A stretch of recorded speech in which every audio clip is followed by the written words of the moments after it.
Good evening, everyone. And as we begin today's meeting, we would like to acknowledge that we are gathering here today on the treaty territory of the Mississaugas of the Credit First Nation, and before them the traditional territory of the Haudenosaunee and Huron and Wendat. We also acknowledge that many First Nations, Métis, Inuit, and other global Indigenous people that now call Brampton their home. We are honored to live, work, and enjoy this land. Good evening and welcome again to our meeting of Brampton's Planning and Development Committee meeting. And we will begin the meeting with the City Clerk calling the roll for attendance at tonight's meeting. Members of committee, I will call your name. Please indicate your presence in tonight's meeting. Councillor Dillon. Present. Councillor Singh. Present. Councillor Fortini is present. Councillor Williams is absent. Councillor Bowman. Present. Councillor Paleshi is absent. Councillor Willens was in the session earlier and I think got disconnected, so he's currently absent. Councillor Visante. Present. Councillor Santos. Present. Chair Medeiros is present. You have a quorum, Mr. Chair. Thank you very much. And our next item is approval of the agenda. Does any member wish to add a business item to tonight's meeting? Councillor Singh, go ahead. Thank you. I would like to put a deferral motion for item 7.2. I was on a long email chain, and it seems like many residents did not know about today's meeting. They knew there was a meeting coming up. So just to be fair, and given how long and how many delegations there are, I believe there's over 30, I'd like to move a deferral to next planning meeting. Thank you. And I've talked to Councillor Dillon about this as well. Thanks. Okay. Yep. Next speaker is Councillor Fortini. Yeah, thank you, Mr. Chair. I'd just like to add a discussion on our OP report. Official plan. So, Mr. Chair, that'll be identified as new business item 9.1, the new Brampton plan. Okay.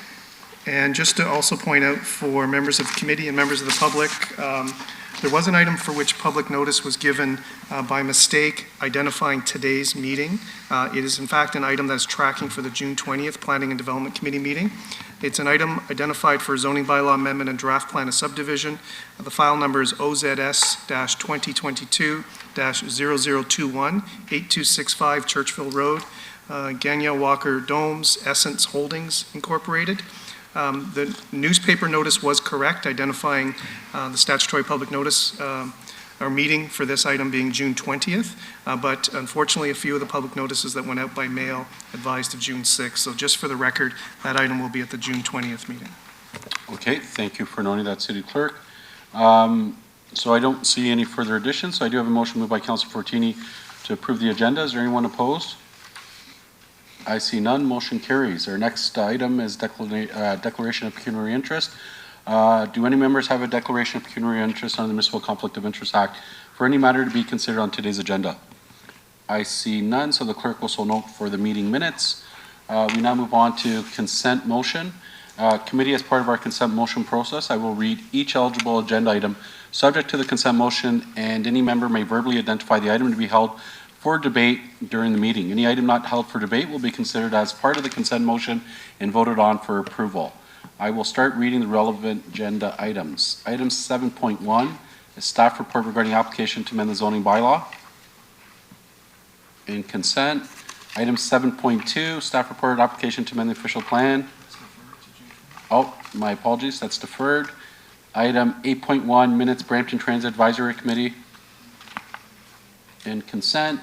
Brampton Heritage Board summary recommendations, May 17th. In consent. So I have a motion moved by Councillor Bowman to approve the consent motion, and as per our process, I will hand it over to our City Clerk for a recorded vote. A recorded vote is requested or required on the consent motion. All in favor of the consent motion, please indicate. Councillor Dillon. In favor. Councillor Singh. Yes. Councillor Fortini. Yes. That's a yes. Councillor Williams is absent. Councillor Bowman. Yes. It's a yes. Councillor Paleshi is absent. Councillor Willens appears still to be absent. Councillor Visante. Yes. Oh. It's a yes. Councillor Santos. Yes. And Chair Medeiros. Yes. That motion carries unanimously 7-0. Thank you very much. Our next section of tonight's agenda is the statutory public meeting items. This is public meeting of the Planning and Development Committee held in accordance with the requirements of the Planning Act of Ontario. The proposals to be heard at this public meeting are the result of applications made under the Planning Act. These are not proposals of the City of Brampton unless they are specifically identified as city-initiated proposals. Tonight, we have one city-initiated proposal for a statutory public meeting. The intent of this public meeting is to receive submissions from the public regarding these proposals. Given we may have persons watching this meeting through the city's live stream, we will have staff present present each proposal subject to the statutory public meeting unless committee decides otherwise. After receiving any pre-registered delegations, members of the committee may ask questions for clarification but will not engage in debate on the proposal at this time. Committee consideration of the proposal will occur at a future meeting when planning staff bring forward the final recommendation report on each proposal. The city has also posted to its website, brampton.ca, supporting information and documentation for these development applications. We will now proceed to consider 5 items on this evening's statutory public meeting agenda. After consideration of these public meeting items, committee will deal with the balance of the agenda items on tonight's agenda.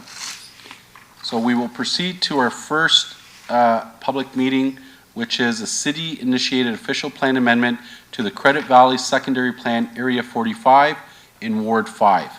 I will hand it over now to Neil Chadha, our policy planner. Welcome, Neil. Good evening, Mr. Chair, members of the Planning and Development Committee, city staff, and the public. Hello, my name is Neil Chadha, and I am the policy planner assigned to process and review the subject proposal. The purpose of this public meeting is to provide information to the public and seek feedback on this proposed city-initiated official plan amendment to the Credit Valley Secondary Plan Area 45 within Ward 5. Next slide, please. The lands subject to this proposed amendment are currently located outside of the approved tertiary boundary, which are located at the intersection of Elvin Merkel Drive along Queen Street West to the intersection at Credit View Road. Next slide, please. Surrounding land uses include, to the north, residential and elementary and secondary school, as well as a park. To the west, a retention pond and open space. To the south, residential containing a heritage designation along Credit View Road, as well as a park. To the east, more residential and an open space. In order to create a sustainable city structure, it would be appropriate to increase densities along Queen Street West, since it is a corridor supported by Brampton Rapid Transit. Higher density uses are appropriate along corridors to encourage transit use, promote active transportation, and reduce traveling distances, which aligns with Brampton's 2040 vision. Next slide, please.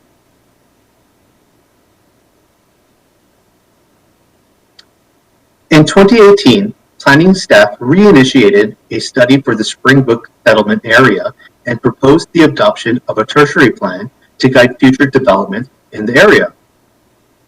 A modified tertiary plan was adopted by Council on October 26, 2020, excluding lands with frontages along Queen Street West in order to investigate how higher densities may be accommodated.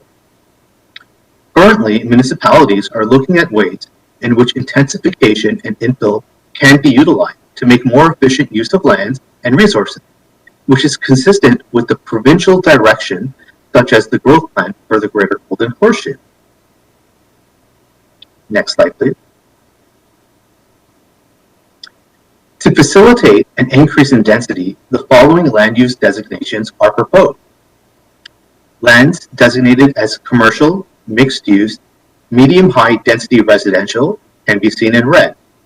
They may be developed for mid-rise apartment buildings ranging in heights between 10 to 12 stories.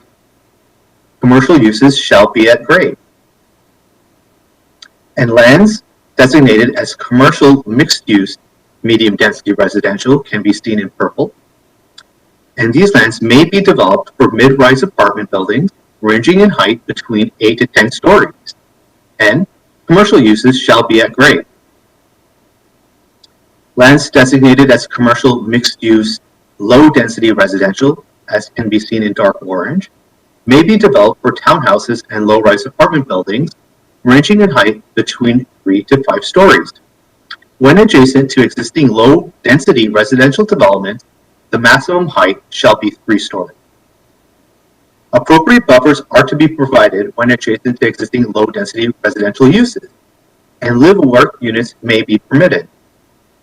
All proposals within the tertiary plan will be consistent with the surrounding executive housing within the area by providing a high-quality architectural landscaping treatment, including buffers. Next slide, please. Here, Urban Design has provided the following concept with proposed building height.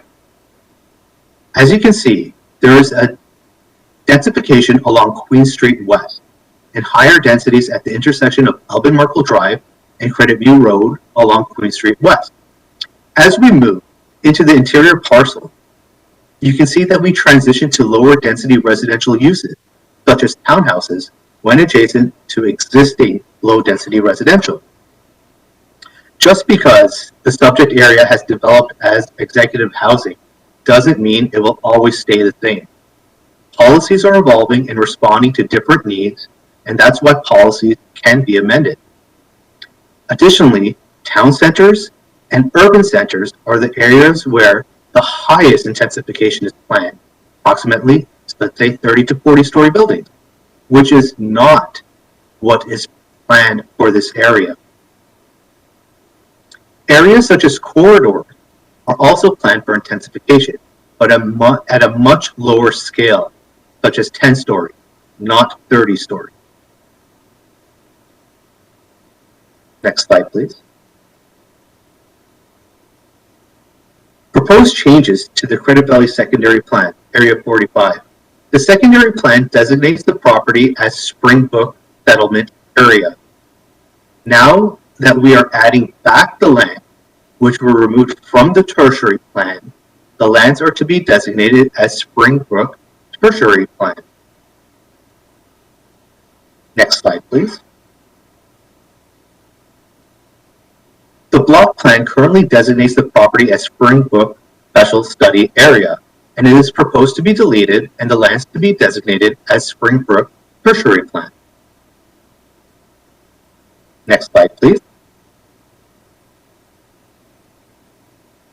The subject proposal is in line with provincial and municipal plans, such as the growth plan for the Greater Golden Horseshoe, Brampton's 2040 vision, as well as the proposed Brampton plan, which identifies Queen Street as a corridor. Although Queen Street is not shown in the current 2006 official plan as a corridor, the proposed Brampton plan shows this segment of Queen Street as a corridor, which should allow for mid-rise building and will also be a higher transit corridor.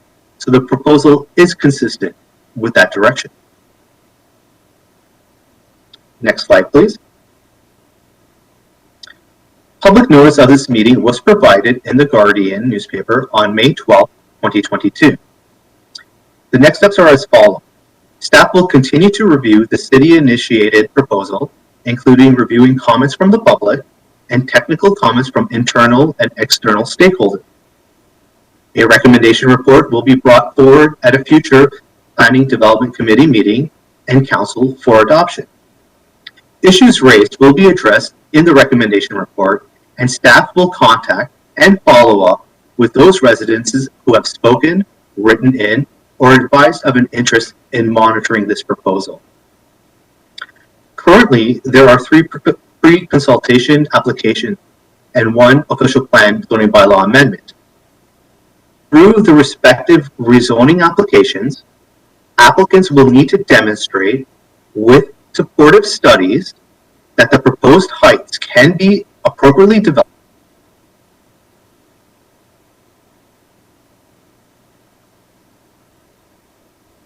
stormwater management, natural heritage studies which would be required. In terms of the 3 pre-consultations, we've had. One is at 1490 Queen Street West by Arup Data Architects Limited, proposing a 12-story mixed-use development with commercial retail unit. The second is by Pinef at 0 Queen Street West. That's at the southwest corner of Queen and Credit View, and dares to permit a 12-story building with approximately 240 units. Next, we have 1453 Queen Street West, and here we have an application by Feta Development Inc. For a mid-rise mixed-use residential development. I believe this application is incomplete at the moment. And one application has come in for approval, an OPA ZBA amendment, and this is by Crystal Holmes. This file will be going to the June 20th, 2022 public meeting. I believe they are proposing 61 townhouse units and a 10-story residential building with approximately 339 units, as well as a new parkette. Next slide, please. The report associated with tonight's meeting is available online, and the presentation will be available online shortly. The final recommendation report will be posted on the city's website in advance of a future meeting. Again, my name is Neil Chudda, and my contact information is posted on the screen for your convenience. Thank you very much. City Clerk, are there any delegations? Through you, Mr. Chair, yes, there are 22 registered delegates for this item, and there is also correspondence identified as 11.1 on today's agenda. And after the registered delegates, if there is anyone else present who wishes to speak to this item, they'll be invited to come down to speak to committee and sign in with the sign-in book at the table by the mobile podium. So we'll start first with the first delegate is DP Purba. DP, if you can come forward, please. Good evening, and just a reminder to delegates, each delegate has up to 5 minutes to speak. The time will start once they start speaking at 4 minutes or with 1 minute left. There'll be a warning. We ask people to please stay within the 5 minutes, just given the number of delegates this evening. Thank you. Before I start, I just wanted to ask whether we've prepared a presentation, if we could have the order in which the presentation goes. I was told that if I ask or request for this order of delegates to speak, there could be a motion. So through you, Mr. Chair, so there's been a request from this delegate to rearrange the order of delegates based on the presentation that they intend to provide. In accordance with the procedure bylaw, we receive and we list the delegates in the order in which they're received, not the order in which someone requests, but it is entirely up to committee if they wish to vary the order to deal with it in terms of the order that's being proposed. So I'll leave that in the hands of committee, but I believe everybody that is identified in your tentative list, save and except for one person, is already listed as part of the 22 delegates. City Clerk, how many presenters are you expecting? There's 8 altogether, including myself. As part of one presentation? Mm-hmm. I guess the challenge is those who registered, would they be, is there anyone in the audience that would object to allow them to, I guess, go now, right, in sequence? Mm-hmm. And I guess others, is there anyone objecting to allowing their 8 people to go first? No? Okay. So do you need us to vote? Through you, Mr. Chair, yes, to vary the order to allow a different order for the delegates for this evening's meeting. Yeah, so moved by Councilor Vicente. Anyone opposed? I see none. So, and then the City Clerk, you can read out what that sequence, and if they can come up and be prepared to speak right after, so we can ensure that everyone has a 5-minute time limit, and we can do a smooth transition. So if you can call up those 8 people now, maybe. Sure. So Jasbir Singh, Vipal Singh, Dr. Kuljit Singh, Desi Yang, Begbir Karan, Rohit Diwan, and Samir Shah. So through you, Mr. Chair, just as everybody, when it's their turn to speak, if they could just reintroduce themselves for the public record when it's their turn to speak. So DP, you can proceed, and we will start the clock when you start. Great. So as a resident of the Estates of Credit Ridge, I strongly oppose the proposed official plan amendment to the Credit Valley Secondary Plan. When our neighborhood and amenities were designed 10 to 12 years ago, they were designed for low-density 1 residential. The significant increase that would come with mid to high density development will have an adverse impact on our established neighborhood. To support my position on this amendment, I'm going to take you through some information gathered from various reports, policies, and a recent LPAT ruling. You will also hear from other community members who've collected feedback from our neighborhood just to describe what type of impact this will have when it comes to our environment, road and pedestrian safety, overcrowding of local schools, etc. Next slide, please. So based on our research, the city hired a consulting company, WSP Canada, in 2019. These consultants prepared a report. The recommendation report was in regards to the development of the Springbrook settlement area.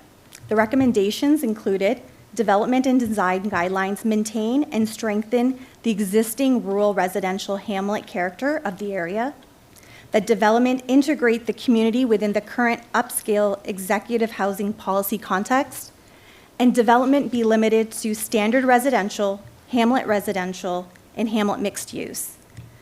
The notes in here regarding standard residential was consideration should be made to ensure transition and compatibility in terms of height and density to the existing low-rise neighborhood.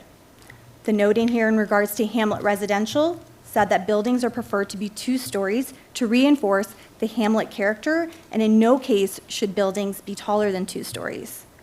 The hamlet mixed-use zoning, they had indicated buildings are preferred to be 2 stories. Next slide, please. There was also a City of Brampton staff report that was shared with Council in March 2019. The report supported the recommendations by WSP Canada Group. They also, the staff indicated that in terms of development of this area, it should be low-density development, hamlet residential, hamlet mixed use, which consists at-grade commercial development that frames the streetscape. The report also suggested that the segment of Queen Street West was not identified as an intensification corridor in the official plan. And although that some form of intensification was envisioned for over time, the redevelopment of the Springbrook settlement area should be compatible with the existing rural uses of the hamlet. Next slide, please. Oh, sorry, actually, that's fine. According to the LPAT ruling in 2021 related to 2 lots within our neighborhood along Credit View Road, the development was approved for 15 new single detached dwellings. Springbrook Estates was the developer, and they retained a land use planning expert for their appeal. The expert identified that Springbrook Estates development should be consistent with the scale and character of the adjacent residential area. This leads us to believe that even as recent as March 2021, land use experts they do believe that this area development should adhere to the design guidelines that were originally outlined for this executive low-density residential community. We realize intensification can have different meanings for various parties. For us, as local residents, living in a low-density residential neighborhood that only consists of single detached homes, we consider 10 to 12-story buildings as intensification. There are older neighborhoods, other areas in Brampton along Queen Street and throughout Brampton that would actually benefit from revitalization and overall would be better suited for mid to high density development due to their proximity to highways and major places of work. Next slide, please. And then again, next slide. And yeah. So let's take a look at the guidelines other municipalities use for site selection when it comes to mid to high density development. Comprehensive planning and urban controls to ensure that the cumulative effect of development projects do not compromise the existing neighborhood. A neighborhood's physical characteristics are respected and development is compatible with the surrounding residential areas. And urbanization is carefully planned and is in conformity with the municipality's official plan and MCR in order to ensure efficient land use and infrastructure. So similarly, it's our interpretation that the City of Brampton's current official plan policy guidelines do not support 10 to 12-story buildings being built with no regard to the established surrounding area. And that's it for me. Thank you for your time. So DP, do you mind just introducing the next?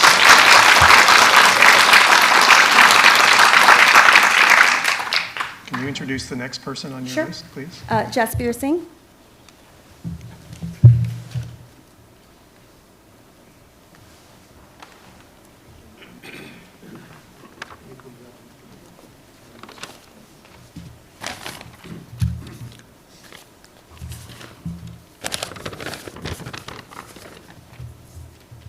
Sorry, I'm taking a bit of time.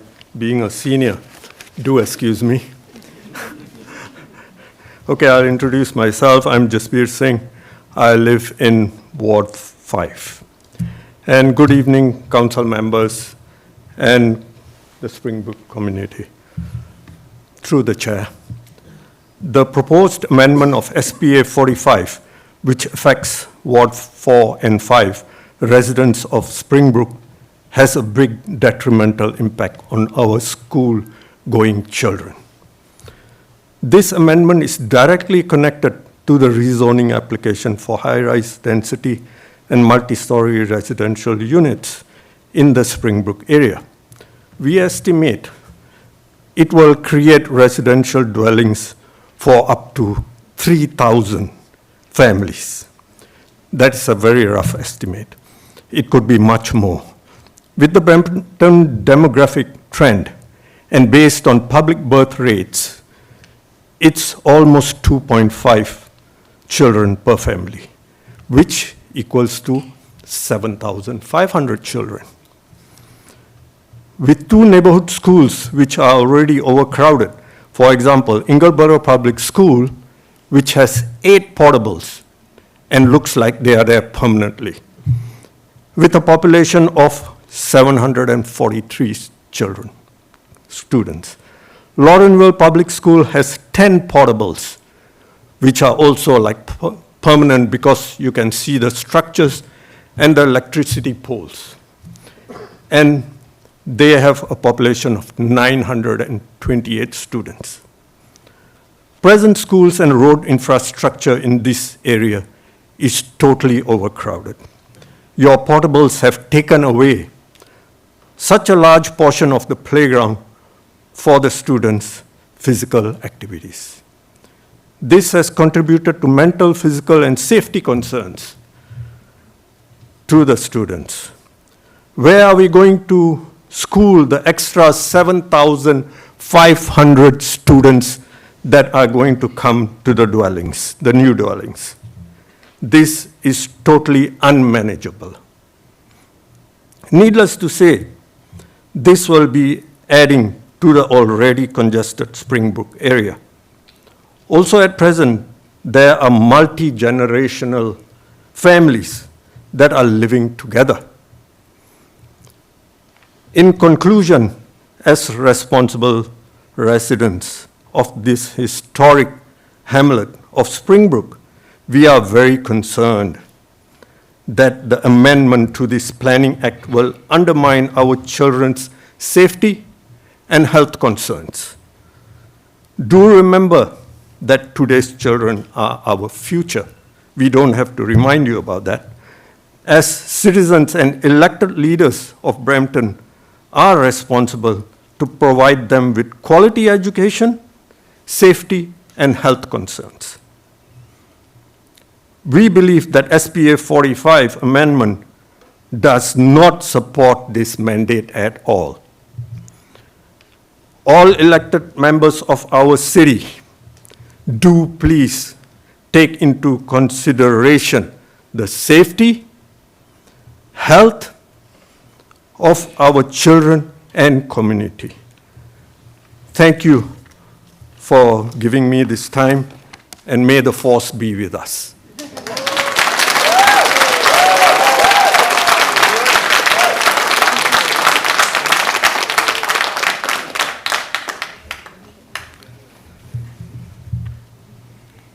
So my name is Vipul Shah. So good evening, council and the neighbors. Thank you for coming here through chair.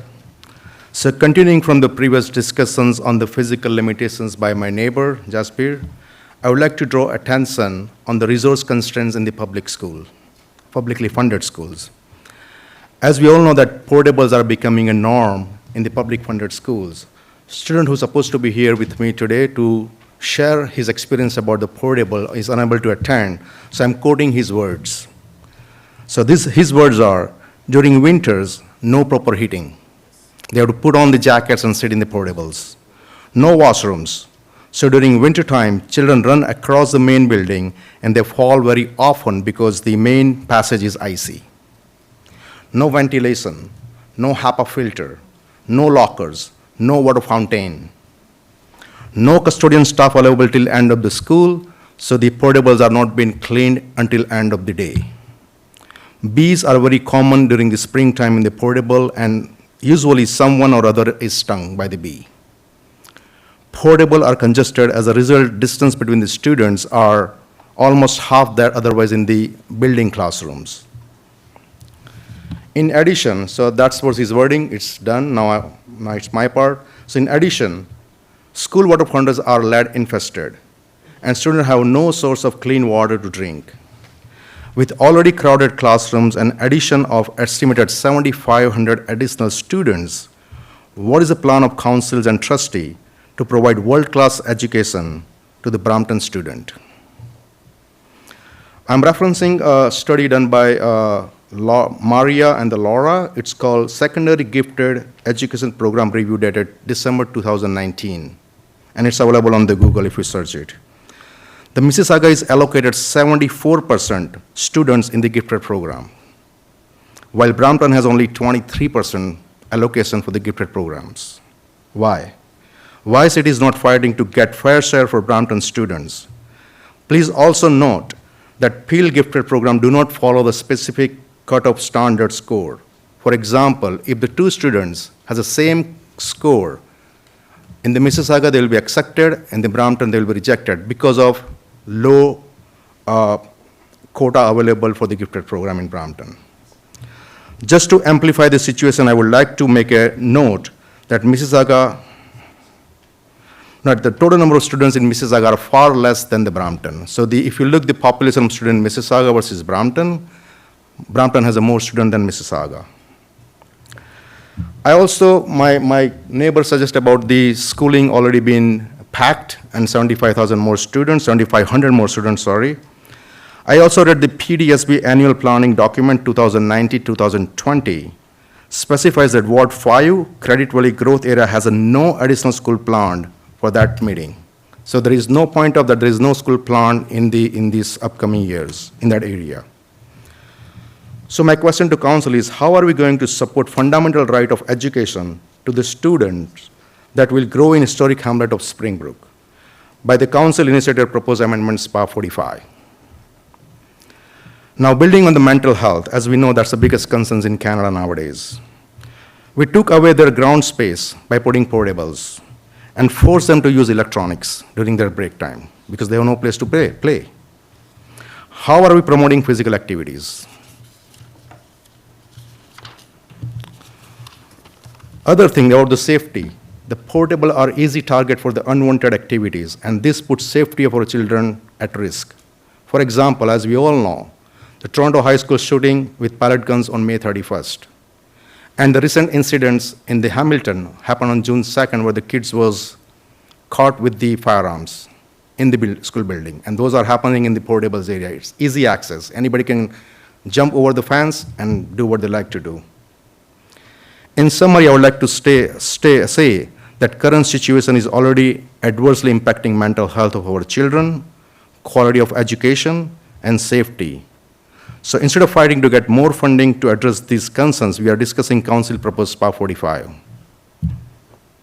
We hope together we can make Brampton a best city to live, where safety and quality of education is highest priority over high-density development. Thank you for listening to me.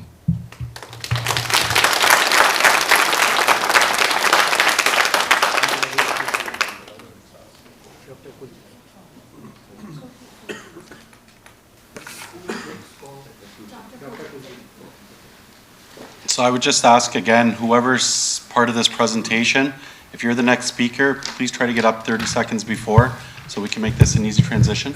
Thank you. Go ahead. Sorry about the confusion.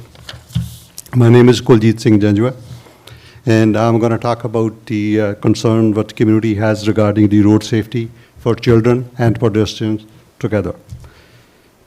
So medium to high density housing will cause an overwhelming amount of vehicle traffic on roads within our neighborhood that were not originally designed to accommodate the level of traffic that medium to high density housing would bring. The roads what we have, Credit View Road, that is designated as Heritage Road, there's no chance to widen that. Similarly, the other road, what we have, Albert Markle, and there is no chance to widen that as well. Children assessing the parks and schools along Albert Markle Drive and Fallowfield Road will further have their safety put at risk due to the increase of vehicle traffic. As we know, right now, because there's no access to William Parkway from Queen Street, the people will go through Credit View Road, and then they take either Ingleborough Road, or they take the other street that's on the end near the school. And traffic is already enormous, and we have seen this is a single road, and they are prone to accidents, I should say, because there's no traffic light on Credit View and Ingleborough. Children are crossing the roads. Similarly, children are crossing road near the school, and there is no even the person who is directing these students to cross the road. There's no cross guard during the day. That's not your problem, but that's the school's problem. Albert Markle Drive is used to access Queen Street as well as William Parkway by residents. Drivers outside of the neighborhood also use these roads as alternate routes to avoid the traffic on Mississauga Road and Chinguacousy Road. Lornville and Ingleborough Public School are located on Albert Markle Drive. Fallowfield Road would be the main road used within the subdivision to travel between the Albert Markle Drive area to Credit View Road area. St. Jacinta Marto Catholic Elementary School is located right on Fallowfield Road between Albert Markle Drive and Credit View Road. There are no traffic lights on Albert Markle Drive on Fallowfield Road. We rely on the community to use the designated stop sign properly, which is not always the case, as well as the roundabouts with caution. A significant increase in traffic along these routes that are used heavily by neighborhood children to access their schools and parks will increase the risk of accidents involving children. In the last few years, Brampton has already experienced a record number of vehicle and pedestrian-related accidents due to crowded neighborhoods.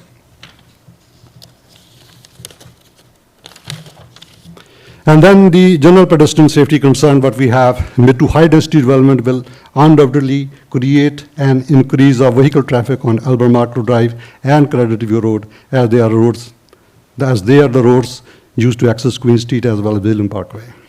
Both Albert Markle Drive and Credit View Road are single lane roads, as I said before, that cannot be widened. There is already traffic congestion leading to speeding and parking issues along these routes. The proposed development will further exacerbate the issue. The increase in vehicular traffic will pose a safety risk to residents of the neighborhood who often walk in the area. So this is what we have to say about the road safety for children and pedestrians altogether. Thank you.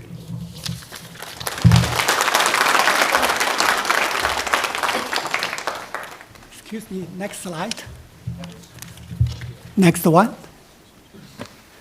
Next one. Next slide, please, Yes, Charlotte. slide. Go to the environmental. Right there, thank you. Yeah, okay. My name is Desi Yang. I'm a retired engineer, lived in the residential area of the Area 45. I'm the property owner in this area. I'm so strong opposite the proposed official plan amendment to the Creative Valley Secondary Plan, Area 45 by now. The reason we have so many neighbors talking already, I will focus on the environmental issues. I didn't hear the city talking about environmental impact when you do the report before. Based on all the history study by the city, by the professional engineer, they all identified the Springbrook settlement area is a historical hamlet and has been identified as an environmental sensitive area that not suitable for high density residential development. Let's start with the natural heritage system in this area.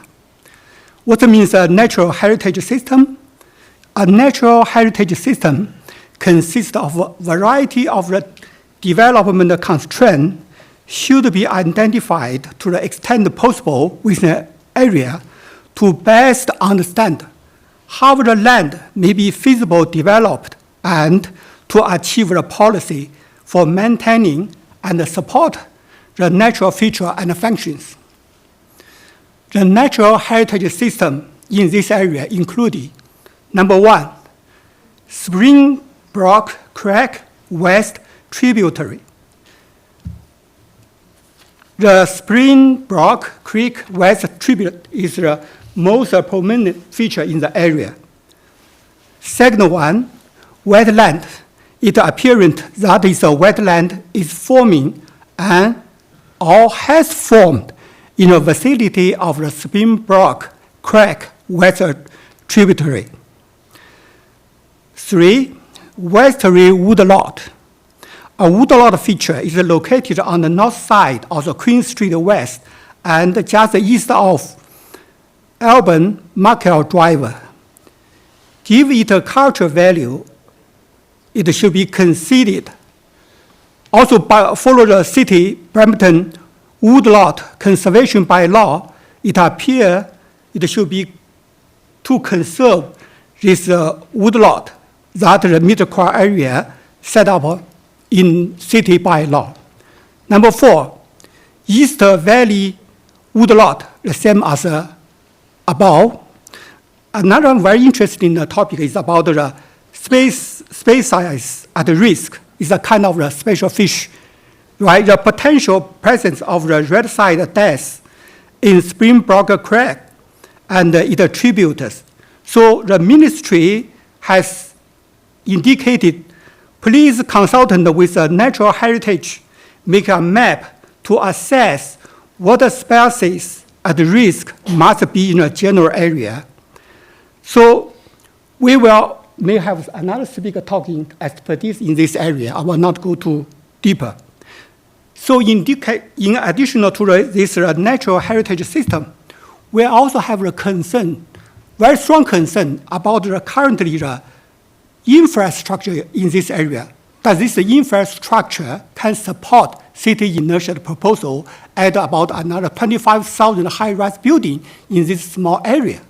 Number 1, as we know, all the history study by city and professional agency all indicated the stormwater management capacity and water and wastewater surface in this area mainly focus on the low-density development.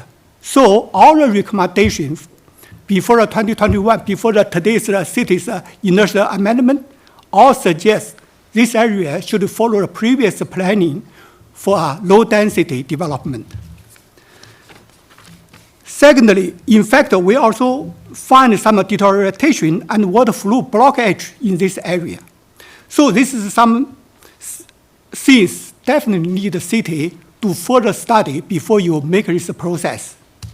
Number 3, even in the region, this is indicated in your report said, the region of Pierre has expressed concerns related to the surface capacity within the Springbrook area, as increased density was not contemplated at the time of the Credit Valley secondary plan was adopted.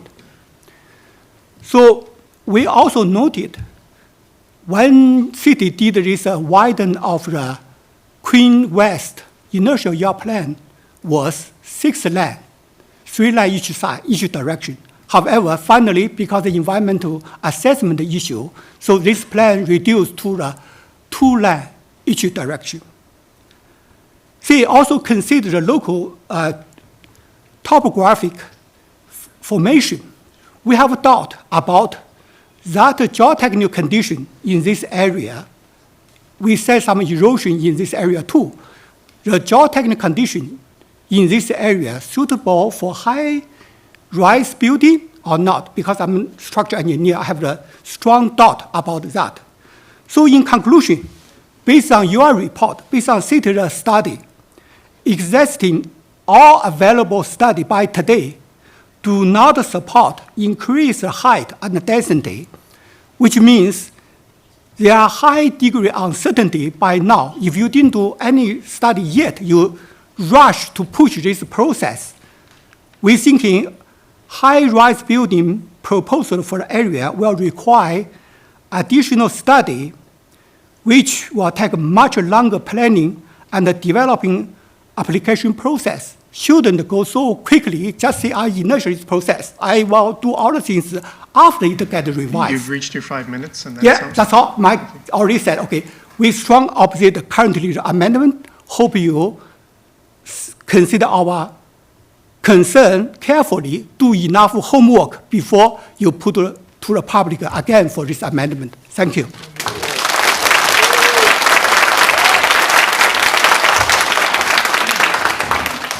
Sorry, could we just go to the next slide, please? Charlotte, can you go to the next slide, please? Just next slide. Yeah, that's good. That one. Good evening, councilors, all my neighbors. My name is Tagbir Singh Carroll, and I'm a resident of this historic hamlet of Springbrook in the city of Brampton for the past 12 years. It is quite evident that a mass majority in this neighborhood does not want this amendment to go through. Allowing the zoning for this area to go from low density to medium to high density would open the floodgates for developers and builders to build condos and do as they please. Bringing condos into this area would destroy its reputation. This area in Brampton is considered one of the most desirable locations to live in the entire GTA. Low traffic, prestigious homes, and easy access to all amenities have allowed this area to flourish. With the introduction of the zoning, builders will be allowed to build up condos, which, as mentioned, would cause massive amounts of traffic and ultimately reduces the desirability of the area. I just want to bring up a quick point. We built our dream home in this area.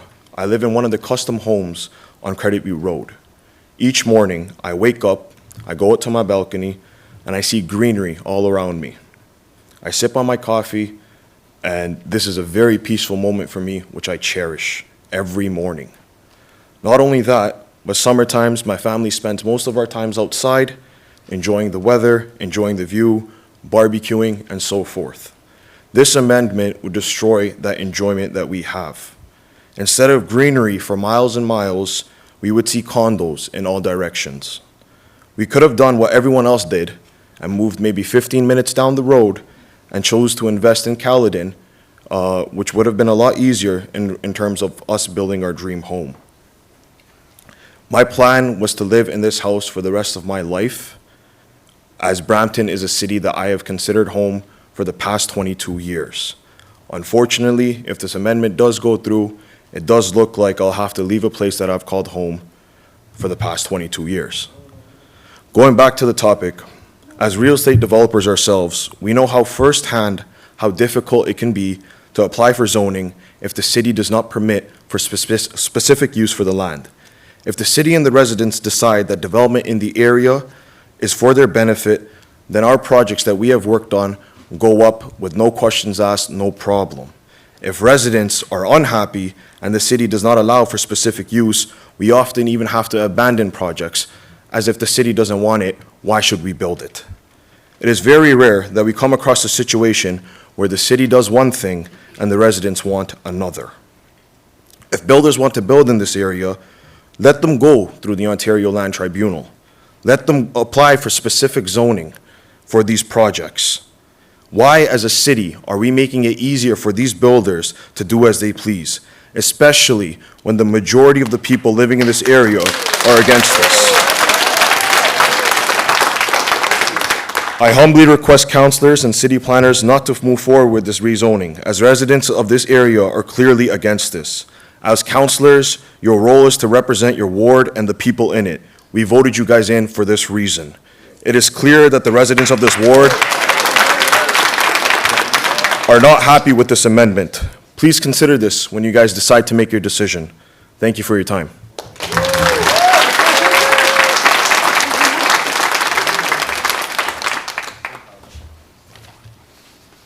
Hello, everybody. My name is Rohit Dewan, and I'm a resident of 22 Elburn Markle Drive, which is the first house on Elburn Markle, close to Queen Street. And I bought this house directly from the builder and paid top dollars for being on the ravine and next to the pond, not facing anybody. With this was presented to us by the builder and the city as an executive homes community. And now the city is proposing to have this high-rise building on the northeast corner of Elburn Markel and other developments on Queen Street as well. This means that my ravine lot, which I paid top dollars for, will be destroyed. My privacy will be destroyed. I ran a drone above the house where this proposal is being proposed, and it seems my privacy, my living room, my deck, my backyard, everything will be facing the building, and I will have no privacy at all. So I strongly oppose this amendment, and if there is voice for citizens in the city of Brampton, then this shall not go through. Thank you, everybody.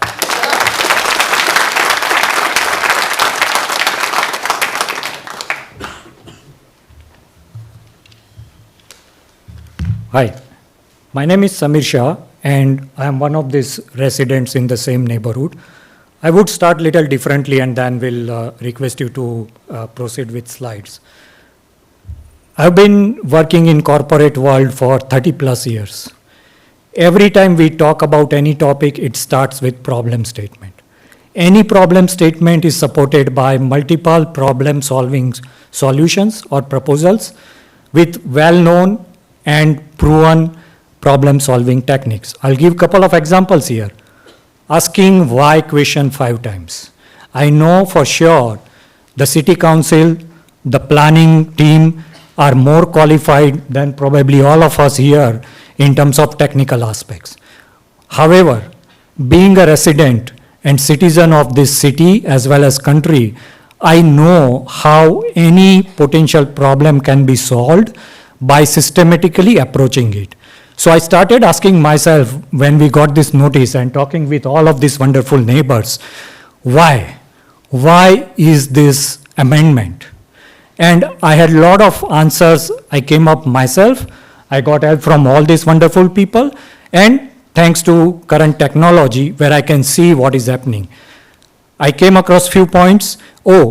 Province has some guidelines or maybe requirements pressurizing cities to support their vision for high density housing, maybe affordability. Now, none of our presentation until now talked about affordability because I myself has a biggest question. This is not going to support in any way affordable housing, point 1. Second, we are talking about public transit. I'm sure somebody has done study that how many percentage of these residents from this neighborhood and potential future residents would be taking public transit. I heavily doubt that. I don't think that's going to happen. And a potential result we all saw in previous slides, traffic congestion, traffic safety, school overcrowding, children safety. Again, there is a lot I can keep talking about this.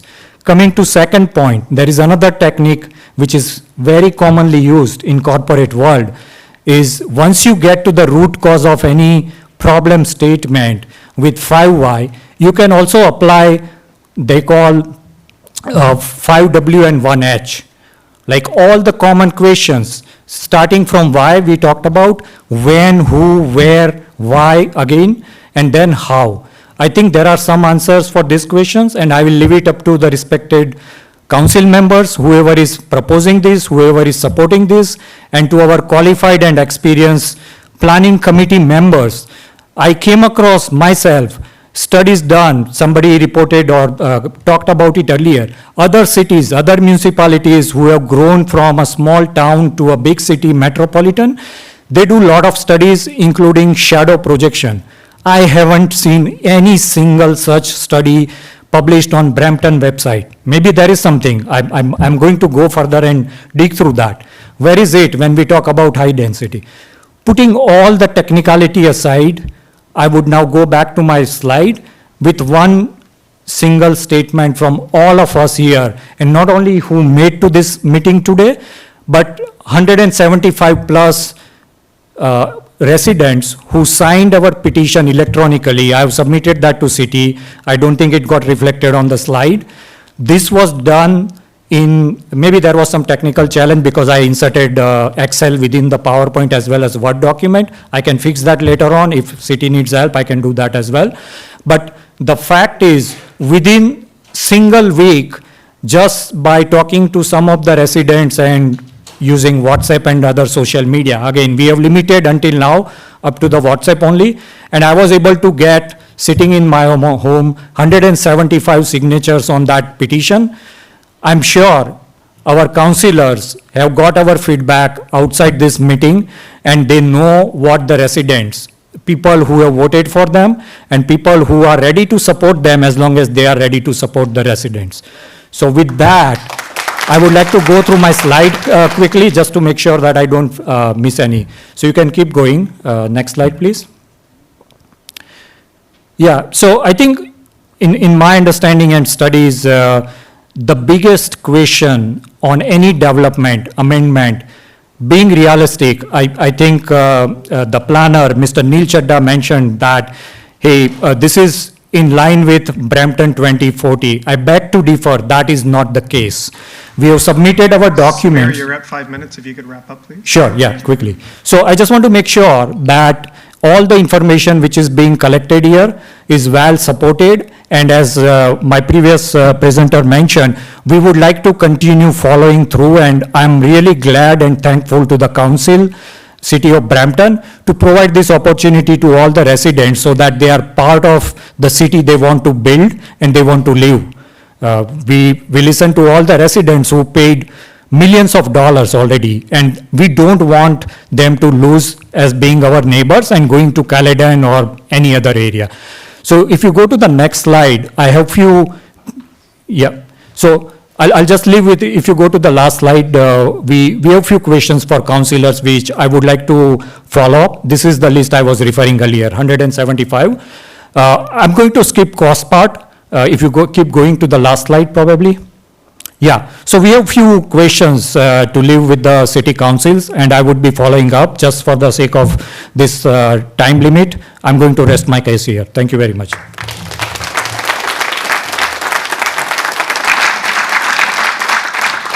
So, Mr. Chair, members of committee, the next registered delegate is David Gu. David, if you're here. I don't see David present. That would be followed by, oh, I will be representing. I'm sorry? I will be representing David. He was not able to make it. Okay, can you come please state your name for the record? So,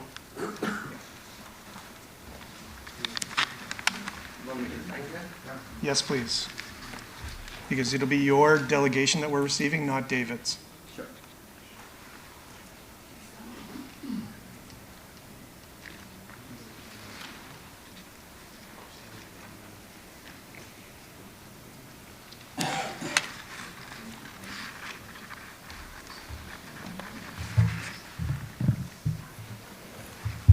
Hello, council members and city staff and all my friends here from the community. I'm part of this community, and Can you just state your name for the record, please? yeah, I'm Hardeep Singh, and I live in the community, in this great community, and I'm here to put up these points, the closing statement, to keep the community as great as it is.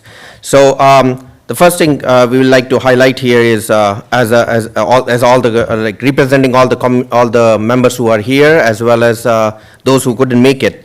The government policies decision should respect the taxpayers' money and avoid inconsistent planning policies. We will like to also highlight that the resident paid the premium price looking at the previous city planning for this community, and the buying decision by these purchasers were based on their understanding of these numerous city policies and documents. So so we as residents feel that it will be unfair if this amendment goes through.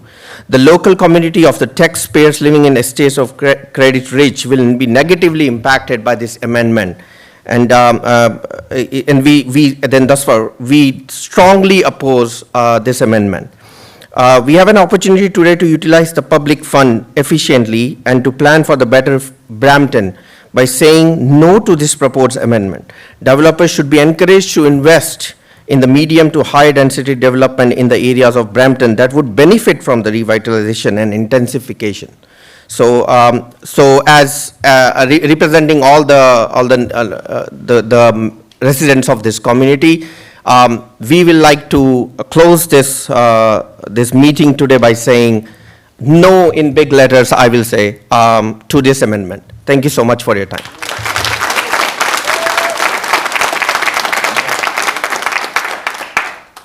The next registered delegate is Wego Xie. Wego Xie. Okay. The next registered delegate is Zhuang Zhou. Good evening, council and neighbors. My name is Zong Zhao, resident of the Area 45. And all the presenters before already expressed my most of the concern. So I'm also strongly against this proposal, since it's not the consistency of the plan, the city plan of this area, and also we don't have enough infrastructure to support this plan, and also it will create a bunch of issues with also to support this plan.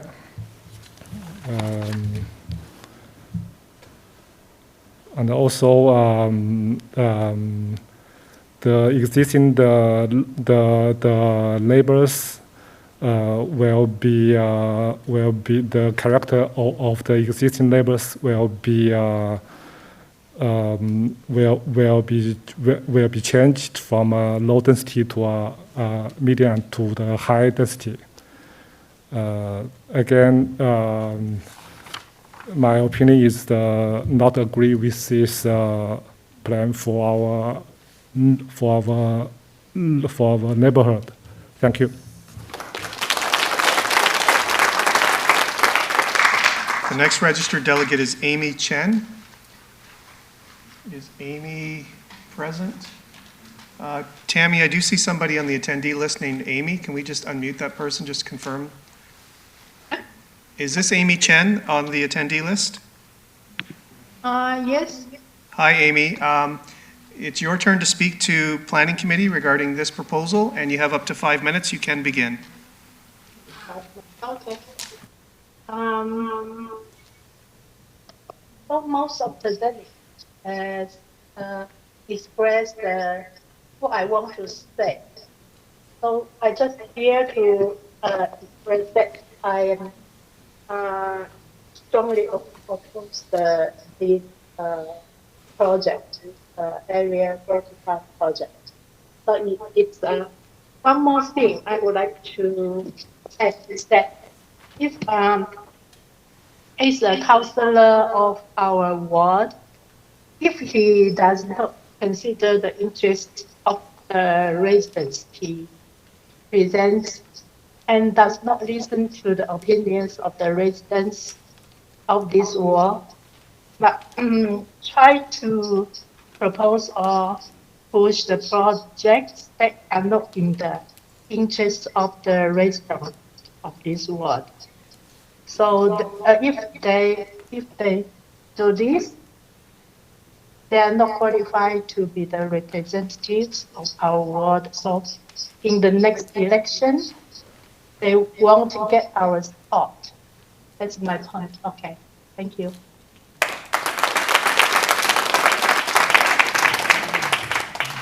Thank you. Our next speaker is James Xiao. James, you are in the session. You can unmute your mic, and you have up to 5 minutes to address the committee. James, you can go ahead and unmute your microphone.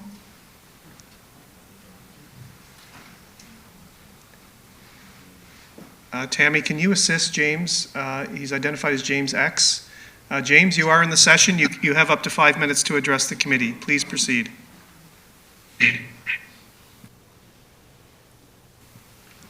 James, are you there?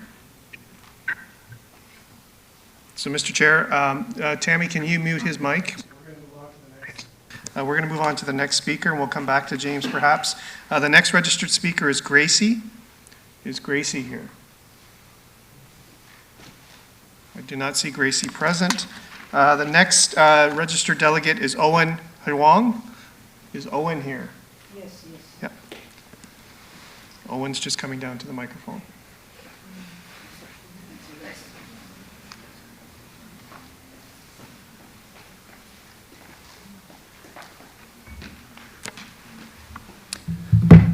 Hello, councilors. So, my name is Owen Huang. So, I live in this quite rich area.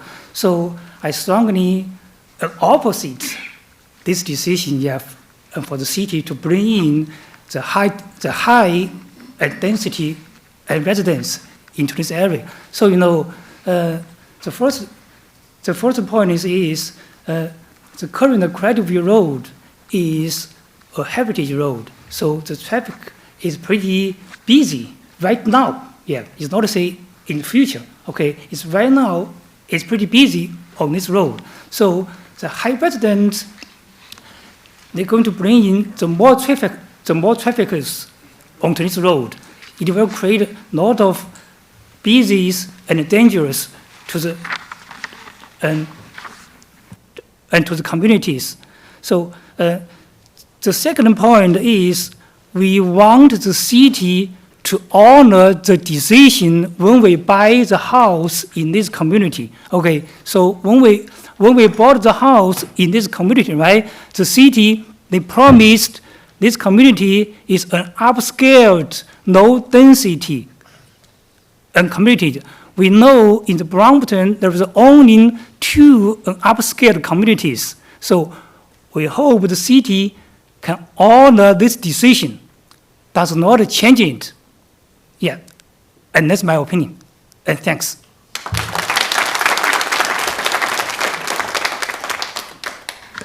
The next registered speaker is Ishleen Cambo. I did see Ishleen earlier in the remote connection, but Ishleen doesn't look to be present at the moment. So we're going to move on. The next delegation is from Charanjit Khaira. Tammy, can you give me presenter, please? This is an audio delegation that members of the committee will be playing momentarily.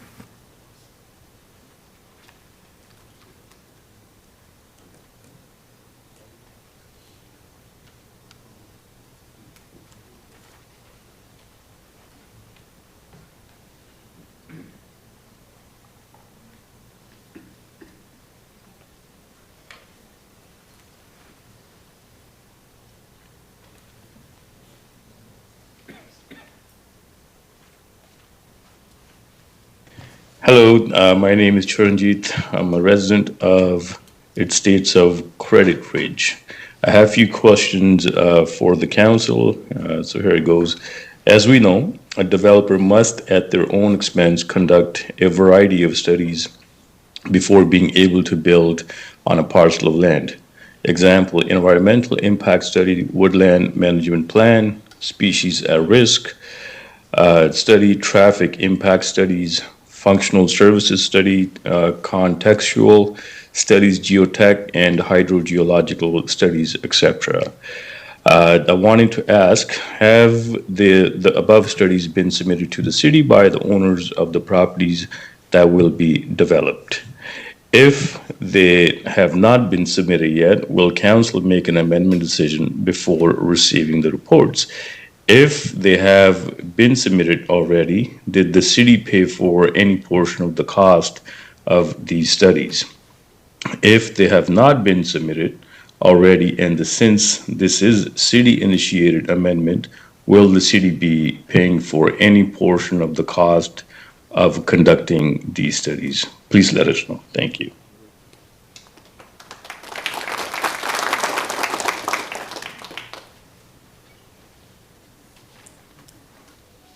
So through you, Mr. Chair, the next registered delegate is Sandeep Mabgain. Sandeep, if you're here. Sandeep is not present. The next registered delegate is Nash Jivraj. Is Nash present?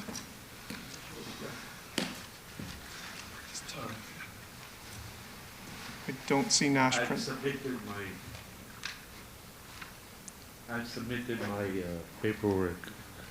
Are you Nash? Yes, I am. Okay, yep. So, So you're just submitting correspondence? yes. Okay, thank you. The next registered delegate is another audio delegation from Manvir Dulé. I'll just play that right now.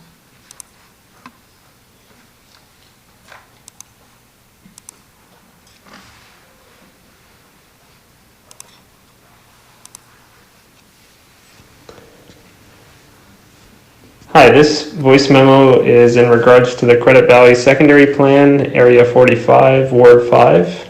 Unfortunately, I wasn't able to join this meeting virtually or in person, so I appreciate the option of having a voice memo to be played during the meeting.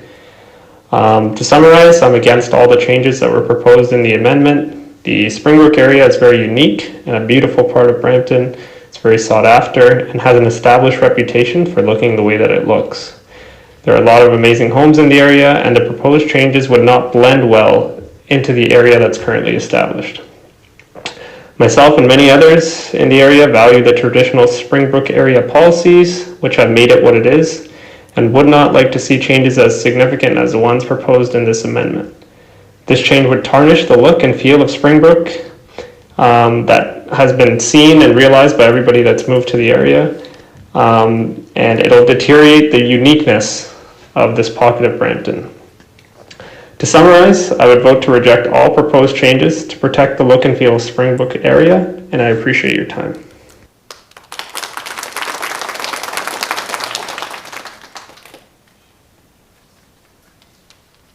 The next registered delegate is Dan Zikovitz. Dan, you are in the session. You can unmute your mic, and you have up to 5 minutes to address the committee. Please proceed. Okay, yeah, thanks everybody for allowing me to join here. And I'd like to just echo everything everybody said, but there's a few things that we haven't touched on. I would like to touch on those. And the first is, just because you can build something doesn't mean you should build it. If any of the councilors actually care to kind of walk out here and have a look, you're going to put a 10-story building. It completely does not fit with this area at Credit View and Queen Street. Secondly, it was mentioned earlier about the Springbrook Creek that goes underneath that intersection and the endangered fish, the red ace, that goes through that stream. If you start putting 10, 12-story buildings, you're going to have to put underground parking. That's going to cause a huge environmental issue. Secondly, if you've actually cared to walk out to this area and you notice there's a daycare adjacent to where they're planning this 12-story apartment building, you can just watch the traffic in the morning trying to get in and out of that 3-story building. You want to put a 12-story building there with underground parking garage, it's going to be chaos. In fact, right now, Credit View, and I've already, tried to contact the councilor numerous times about the traffic problem on Credit View. I can't get out of my driveway at rush hour right now. In fact, my neighbor in my driveway, there's been multiple accidents where people trying to turn around when they see the traffic lineup to get out onto Queen Street during during rush hour. So there's a lot of issues that I think nobody is actually thinking about, and completely this does not fit with this area at all whatsoever. If you come out and actually look at Springbrook, this is like one of the worst places I could think to put these buildings that are subject to this this proposal. So I'd really ask them to come out. You're the councilors, come out, have a look at this. I think you will agree once you start to look at the overcrowding in the schools, the traffic problems. Come out at rush hour. Don't come out when it's not rush hour. You're going to see all kinds of traffic. Everybody's trying to avoid Mississauga Road. You start putting 10, 12-story buildings along Queen Street, you're going to have traffic gridlock, and they're all going to come up Credit View and adjacent streets. So we need to make sure that, just because we can build something, we shouldn't be just building something for the sake of building it. We should be looking at the characteristics of the community, the safety, traffic safety. There's kids crossing that intersection going to school. You're going to put a 10-story building there with all this traffic gridlock that's already trying to get in and out of the daycare and some of the other places that are here. Kids are trying to cross the street. This is just really, with all due respect to Neil, this is really well thought out planning that could have been done much better. There's much better solutions that were part of some of the original plans that were here. So, just to cap up, the major things that I would ask the city councilors to think about are the environment, traffic patterns, overcrowded schools, safety of the residents based on the traffic patterns and trying to get these cars in and out of these giant buildings, as well as the environmental concerns and also the look and feel of the community. Thank you.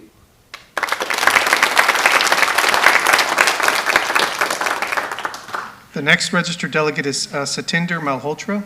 Satinder, present? And we do have your presentation that we'll bring up on the screen momentarily.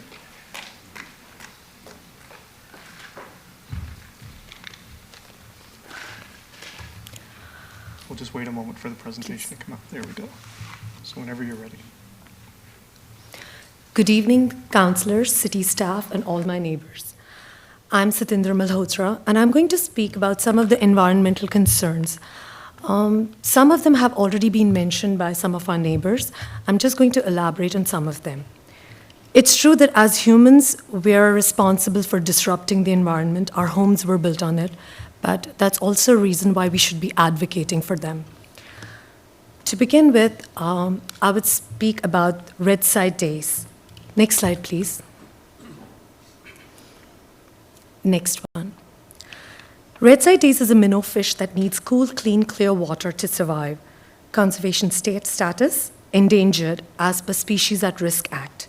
The habitat of red side days is protected under Endangered Species Act and Federal Fisheries Act. Ontario Ministry of Natural Resources and Forestry, Ministry of Environment, Conservation and Parks, Fisheries and Oceans of Canada, Toronto Zoo, Ontario Streams, they all have been working to restore its habitat and population. Next slide, please. Location. In Canada, it's found only in the headwaters of GTA. Example, Credit View River, Huttonville Creek, Springbrook Creek, right in our neighborhood. Next slide, please. Biggest threat, urban development. Increase in impervious surfaces, which are the artificial surfaces like concrete and asphalt, due to which the rainwater can't seep into the ground. This causes flooding and poor stream water quality. More than 10% impervious cover cannot support habitat health. Erosion, which carries pollutants, oils, biocontaminants, litter, affects feeding ability of the fish and also affects hydrology changes, flooding streams, increased water depth and flow patterns, increase in water temperatures and loss of natural heritage features. All these increase the adverse effects. Next slide, please. Adverse effects of construction are due to the placement of infrastructure, site grading and excavation, and loss of habitat, riparian vegetation, wetlands and groundwater sources like ponds, which are sustainable drainage systems. There are several benefits of saving red side days, including, of course, protection of biodiversity, natural ecosystem, improved air and water quality, and economic benefits to the city like reduced water treatment costs and natural systems acting as recreation centers. Next slide, please.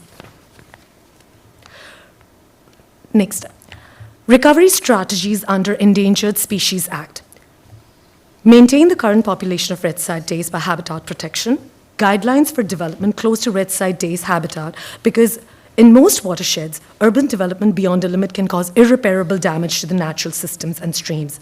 Conserving features that absorb rainfall, example, wetlands, forested areas, and permeable soil, is important. Educate planning authorities and developers on the requirement to protect red side days and its habitat in planning and assessing environmental impacts. Relevance to our neighborhood. Next slide, please. Our neighborhood is a watershed habitat surrounding that is environmentally sensitive and precious. Springbrook Creek, Huttonville Creek, and Credit View River are known habitats of red side days. Proposed amendment would affect them adversely. The impervious cover is way more than 10% in this area. Proposed amendment would increase it further. There are stormwater management issues of sowed lots, as evident by the recent floods. Wetlands and permeable land surfaces need to be conserved, and proposed amendment would lead to their elimination. Next slide, please. Credit View Watershed. There's 65 species of animals and plants at risk of extinction, as evident from assessments from the Committee of Status of Species at Risk in Ontario, the Committee on the Status of Endangered Wildlife in Canada. It's also confirmed by Credit Valley Conservation. Land development is the primary cause of creating at-risk species, as per ecologist Laura Timms, who's also working for Credit Valley Conservation. Another professor of geography, Andrea Olive, says that some changes allow developers to pay a charge or a mitigation fee to build in areas where there are endangered species. However, you can never pay enough because you'll never be able to replace the habitat. Sustainability and development. These should go hand in hand, and it's also mentioned in Planning Act Ontario as well as Brampton Plan 2040. Unfortunately, the boundaries get blurred in the practical execution of planning and development. Development should be in new areas where infrastructure can be constructed or is already present. Squeezing high density in environmentally sensitive areas that are not equipped to handle it can be disastrous. Such imbalance would have adverse effect on everyone. This can have repercussions that may be very expensive for the city to mitigate. We strongly oppose the official plan amendment to the Credit Valley SPA 45. Developers should be encouraged to invest in medium to high intensity development in areas of Brampton that would benefit from revitalization and intensification, such as certain urban centers or town centers as identified in the Brampton Plan 2040 vision. The Springbrook settlement area was not included as an area for intensification in the city's official plan. Our neighborhood wants, 5 minutes, if you can please wrap just up. last, please. Our neighborhood wants sustainable development that uplifts the community and creates a lifestyle which is calm, organized, prosperous, abundant, environmentally friendly, economically viable, keeps the character and aesthetics intact. Only then it would lead to a better city for us and our future generations. This is a source of, next slide please. This is a source of all the citations, and it's not exhaustive because the reading list continues. Thank you very much.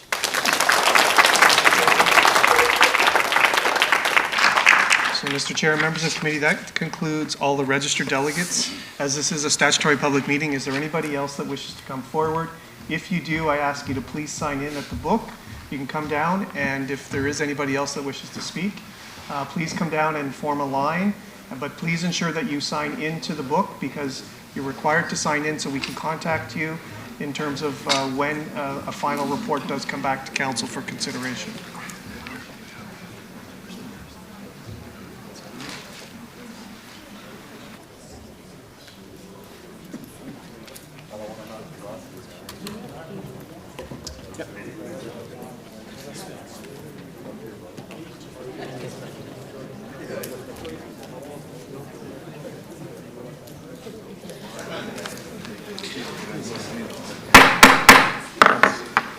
I would ask, please come forward. I would ask that we respect that there is a meeting going on, and please go ahead. Respected councillors, my name is Vikas Hamrol. I live in the neighborhood, and as everybody has rightly pointed out, the proposed change in the SPA does not confirm with the neighborhood as it currently stands. And as it's been rightly pointed out by a lot of presenters, that there is so many different points which do not support the current housing that we have there. I would like to bring to your notice that I've lived in this neighborhood for almost 13 years now, 14 years. I'm one of the original owners. And when we bought the house, the developers gave it to us in writing that it's going to be a single detached dwelling, executive homes, 2,800 square feet and up. We have that in writing from the developers. So now, standing here, I guess we feel a little cheated that you guys are promoting something which is outrageous. Just to bring another point to all this, the method to the madness, I am a realtor, been in real estate for almost 17 years. An average house in our neighborhood is $2 million and up. So let's call this what it is. I think it's a greed for the developer, because average per square foot price in Brampton right now for condo development is around $1,000 per square foot. Given the history of our neighborhood, yeah, it's going to be much higher. And being in the subdivision, we've been paying one of the highest taxes based on the assessed values of our houses. And I guess all the residents would agree that this does not confirm with the neighborhood. And I do want to bring this to notice as well. There are other ways and means of using cities' resources. I guess you guys should come out to public more often, involve us more. We've got engineers, we've got doctors, we've got learned people who could help you out to select neighborhoods which can actually go towards economic development. Councilor Medeiros, you've been to our neighborhood a few times. We've complained about the traffic issue multiple number of times. Credit View, it's right now as is, a single lane road, oncoming traffic on both sides. It's unsafe to walk, unsafe for our kids, with a future which we don't even want to foresee with all this development which will come to our neighborhood. And that's precisely what I wanted to bring to your notice, that we, as the neighborhood's delegates right now, there is 650 households. As rightly pointed out by Samir, we were able to only go through social media and get signatures of 175.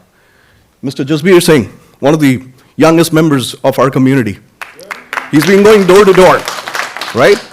So imagine, if we can do all this, we definitely can change the vibes of the city as well.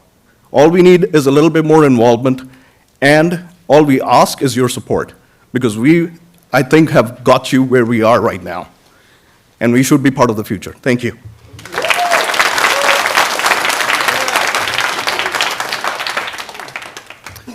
Hi there, my name is Tushar Mahendra, and I am a resident, 8307 Credit View Road. I've lived in the area for about 14 years now.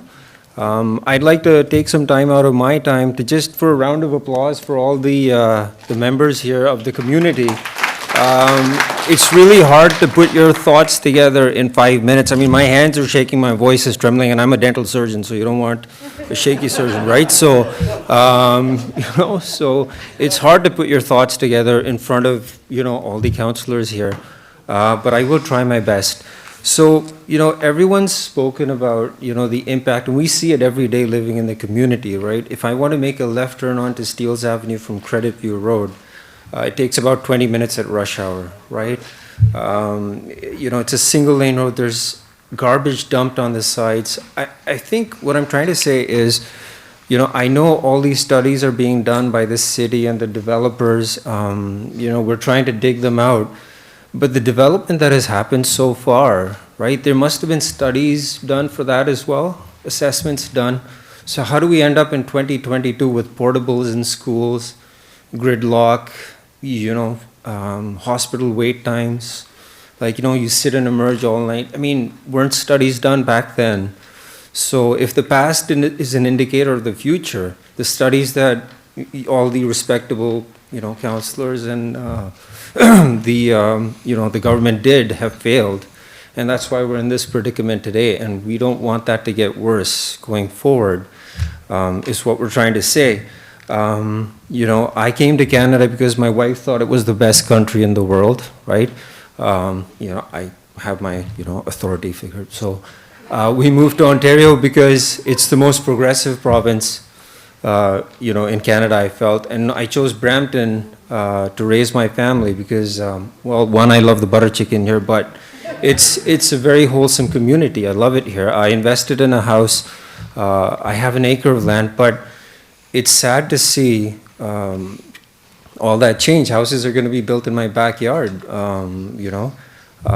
So, the environmental impact, we had a windstorm a few months ago. 3 trees tipped over on my house and my neighbor's house. And when the arborist came over, he said, well, Tushar, it's because, so much development has happened that before there was forests to cushion the wind and slow it down, now the wind just comes rushing through and these trees don't stand a chance.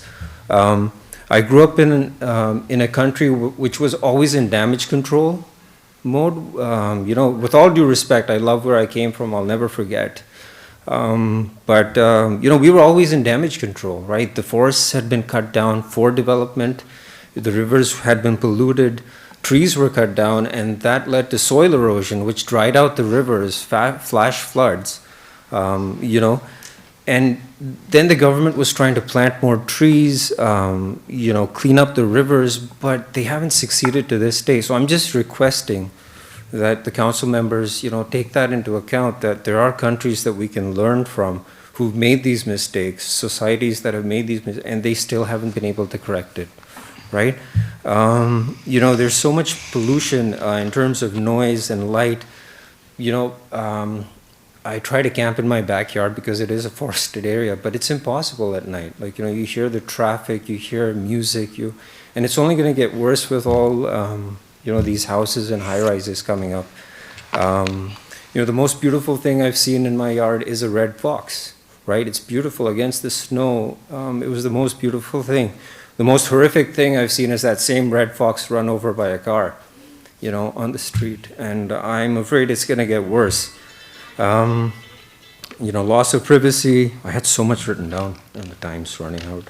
But, what I'm trying to say is that we call Canada, we call our city a developed, nation, a developed, country.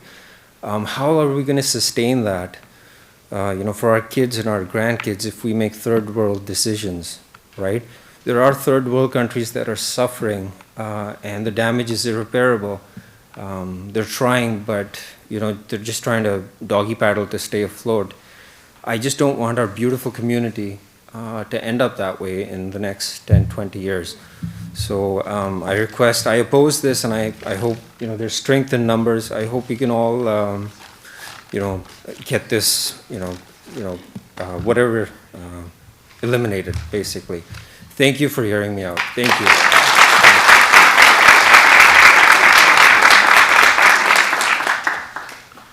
Hello, Council. My name is Manesh, and I live south of Queen on the Credit View Road, close to Eldorado Park. I don't directly live near this hamlet of Springbrook, but I would like to quickly add few points, okay? The area mentioned for the development, there is already an approved developments near that area. Example, Queen and Chinguzi intersection. There is already a tower approved, apartment tower, I think 150 plus something, which is actually going to add densification onto this Springbrook. Okay? Everybody has talked about a lot of different points. I'll give you a different perspective. When you go to a technical analysis, traffic studies, you will find a report which will justify the densification, no problem. Ask the guy one question. If this report justifies the traffic, why the insurance rate of Brampton goes up? Ask him that question. If you are so confident about your report, give in writing that the insurance will not go up, and he will not. That's the essence of life. Reports, anything can be justified. Unfortunate part, I have been part of some developments previously. Environmental impact studies. Goddamn 20 frogs you find in a pond, you need to leave 30-meter setback, 100 feet.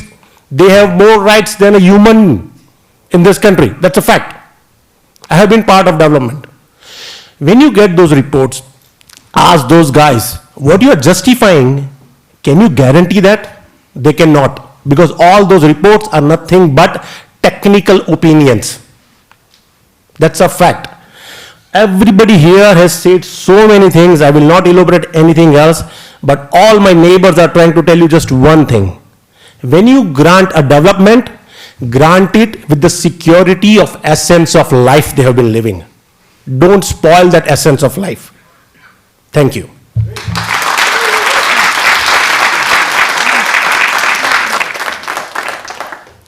Hi, my name is Wee Ko Zi. I'm one of the delegates. I missed it.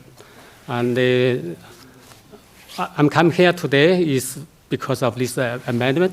Lots of my neighbors have never heard about this amendment. Anyway, so today, lots of delegates already expressed their concerns from the environment, from the public schools capacity, from the traffic. And what I want to add one point is about the harmony. Because as we know, only in city of Brampton downtown, we have some like the high-rise building, condominium. Along the Queen Street West, until to the Misagalo, whole street, we don't have any high-rise building. This is really identified and the harmony for the old along the Queen Street outside, old community. So as we know, city's 2040 plan, we know at the Misagalo and the Boulevard, that corner, we have gonna have a lot of commercial and like the high-rise or mid-rise condominium gonna be there. So I think if there's gonna be has this plan, so why should we add some like the high, medium density residential at that along the Queen Street? I mean, beside the Credit View.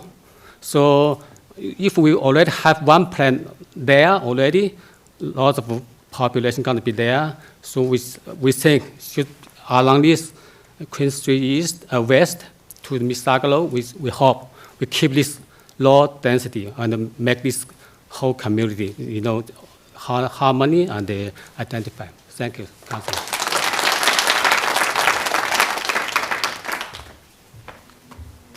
Hi, my name is Paramjit. I'm living at the Credit View Road.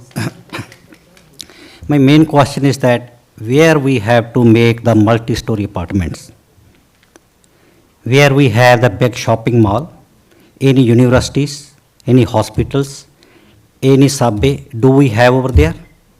No. You go to the world anywhere, wherever they have these things, they are making the multi-story buildings. But we have no plans here. I will give you the one best plan, better than 240. If you go to the Belton and Heritage Road, that's close to 407, 401, close to 413, build whatever you want. We will support, I will bring 1,000 people to support that plan. So you have no problem over there. You are freezing that land, but you are disturbing the other peoples where we are living now. Thank you very much.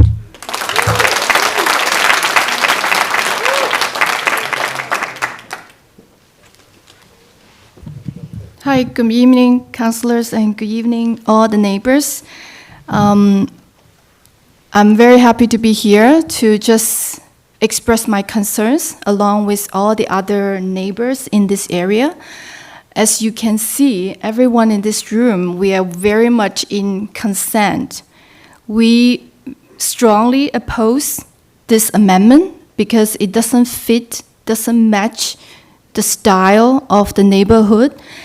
And there's a lot of things is not being considered. It's a huge plan putting forward to this neighborhood. It's massive of people coming in, but we don't feel the plan has been developed carefully. So for example, like, basically I echo everyone said today, but on top of that, I was thinking about years ago, I went to hospital, emergency. I waited 10 hours to get my treatment. So if another 400,000 people coming in the condo or high-rise building, so do they have enough resources to be taken care of? Do we have a plan for the hospital? And also long-term care center, do we have any like beds for the people who needed those care? So there's a lot of things my neighbors already mentioned, like my kid go to the school, Engelberg, but all the way through grade 6, she was in portables every year, every winter, so she has to suffer. So I cannot imagine if more people coming in, how can those kids get their fair education and grow up here? So I think everyone in this room is pretty much motivated to express our concerns, and you heard that. It's a very strong voice, and it's very powerful. So you can see how we are connected. Like, we walk around on the street, we feel safe because we take care of each other in this neighborhood. So I think as councilors, we voted you guys, and you should be our backbones to support us and to be our voice, to tell the builders, this is not the area that have such a huge plan coming in.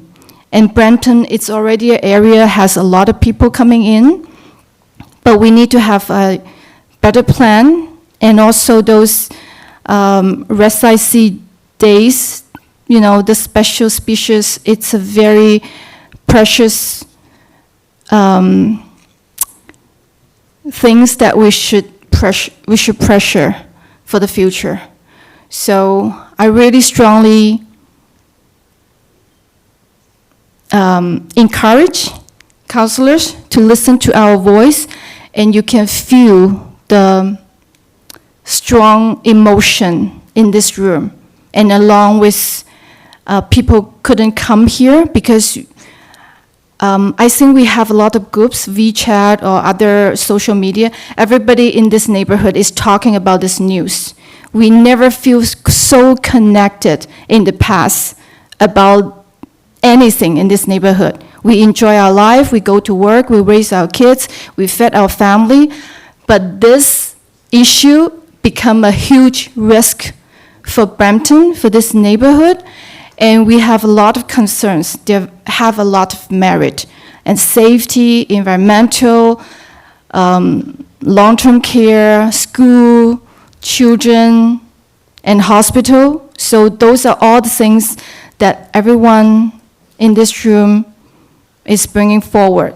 So I'm really hoping councilors can take those things into serious consideration. Thank you so much.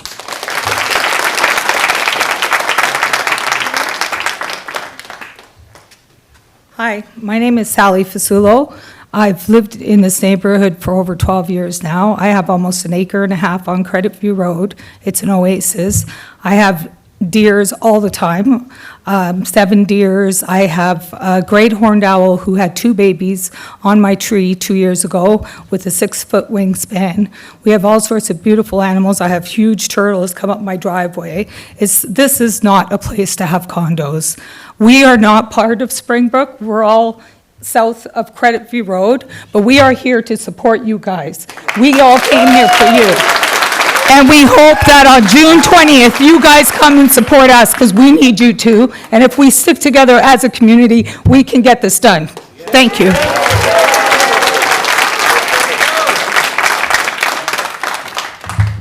Hi, my name is Meetu Mahendra. I'm Sally's neighbor. My husband spoke earlier.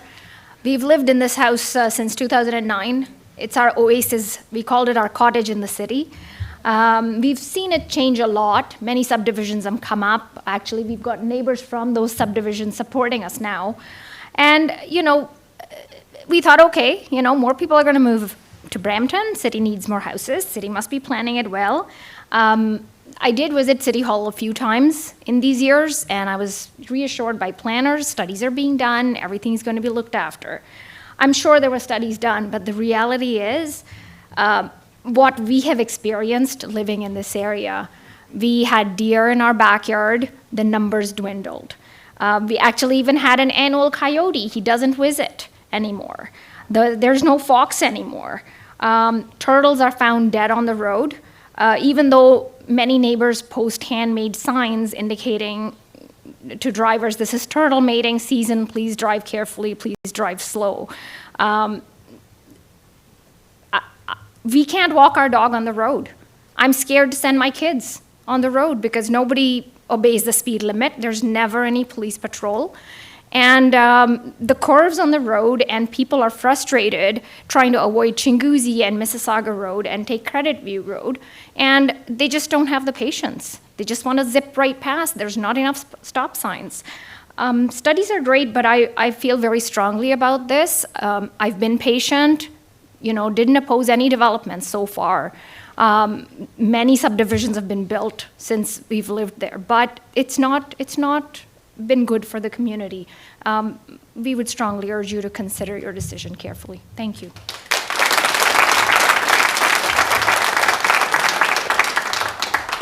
I think I'm the last one to speak, so yeah, I guess I'll just leave you with a story.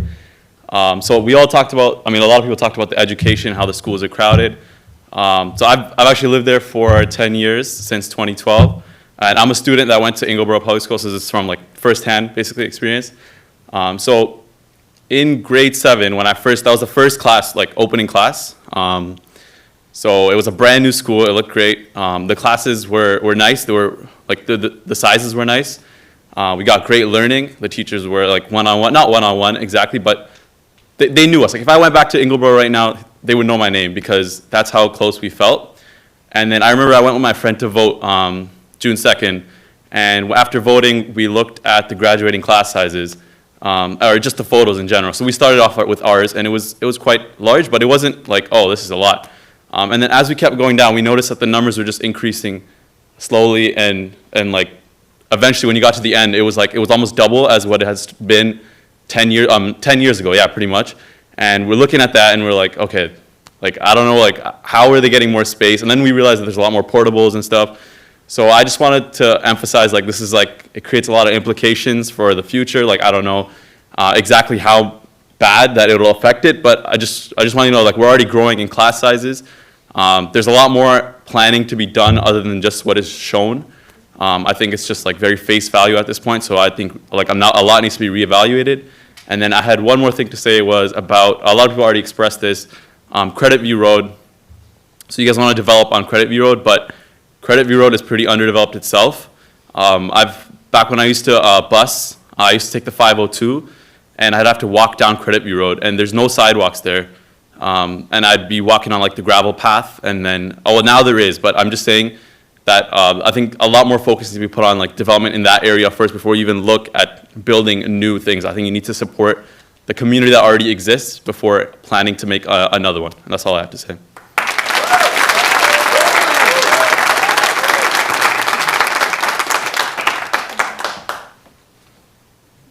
So, Mr. Chair, that seems to conclude the speakers on this item. I'll turn it back to you.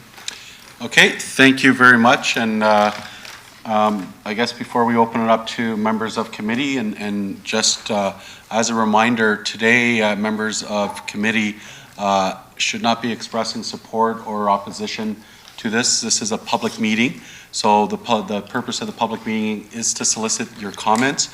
Your comments are on public record at a date where there will be a release of a report, and once everything's been satisfied from a technical perspective, then there will be the same opportunity to come and delegate, and we will be considering a report. But just as a reminder, because I do understand that some residents get frustrated that maybe members of committee are not expressing support or opposition, this is purely clarification. So I think that's important.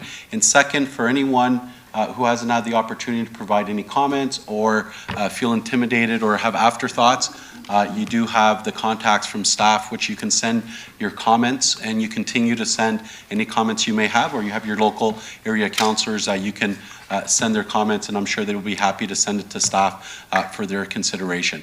And just lastly, as we open it up, I just want to thank everyone as the chair of planning for the courage you came up. It's not easy to come up in front of us to talk about very complex issues, so thank you very much for your engagement. I will now open it up. I do not see any speakers. Do we have anyone on the board? Okay, so there are no questions of clarification, and I'll move that the chair be heard. And I just have a question, I guess, again, to our chief planner. So a couple of things we heard tonight, if you can just provide us some clarification. So there was a lot of mention regarding school boards. So if you can talk about, their commenting body. We don't regulate schools. The city does not have those, I guess, oversight, but they are one of the commenting bodies. As such, the Credit Valley Conservation Authority also is a commenting body. So if you can just talk about how an application, so what happens now, everyone's comments are on public record, so what do you do with them, and what are sort of the procedures? So just as a reminder for the public. Yeah, thank you, Mr. Chair. So we do have Bob Bierke online and his staff that are close to this matter that came forward tonight for the city initiative amendment to the secondary plan changes. I believe he'll have some comments as well to supplement some information as well here tonight. But can start by saying, Mr. Chairman, that the information tonight, exactly that, will be received by staff, will be looked at very carefully, will be looked at together with the various other pieces of information that staff regard when it is that we're making recommendations through to committee and council on these types of items. Bob Bierke can speak to the policy matters that has come forward tonight and some of the background work as well that's being considered alongside the residents' information that's been provided today. But I can also really speak to the development applications that come through at a later point in time once it is that the policy matters are ingrained within the secondary plans and official plans.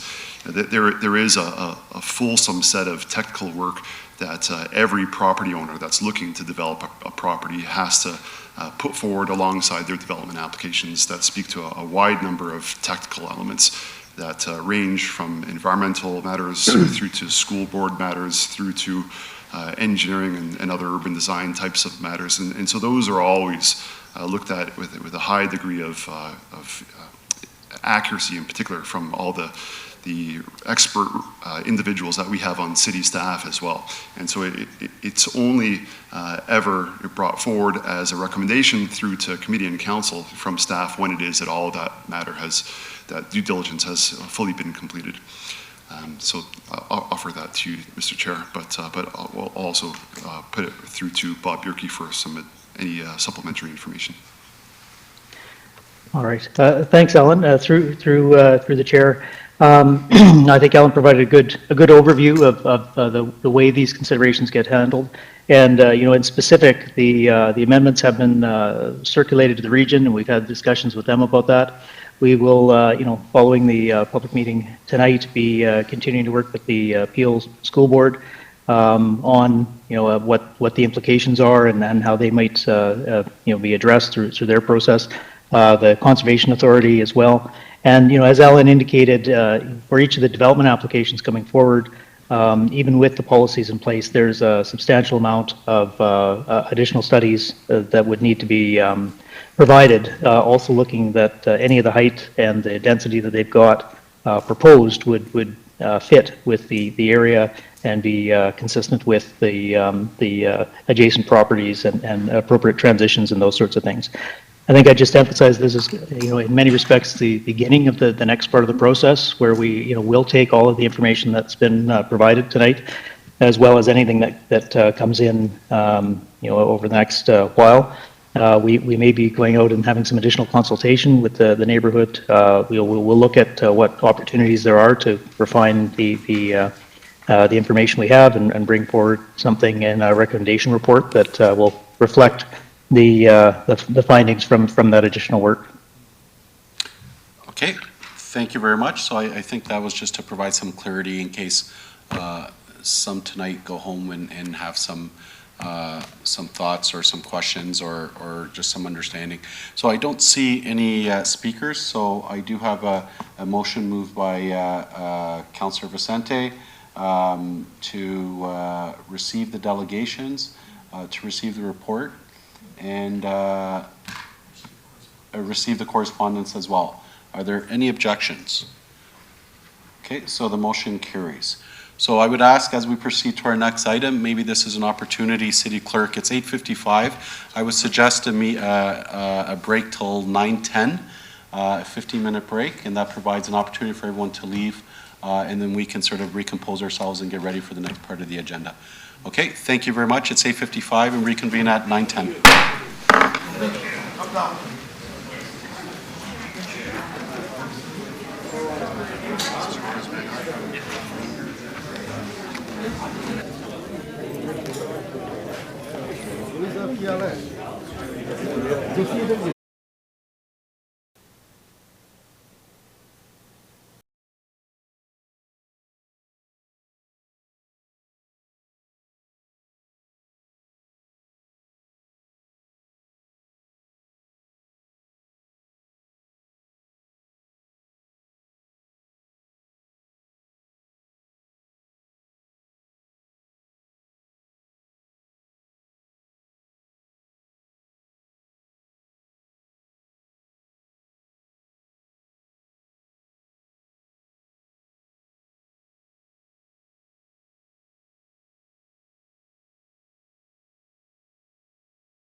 ready to go?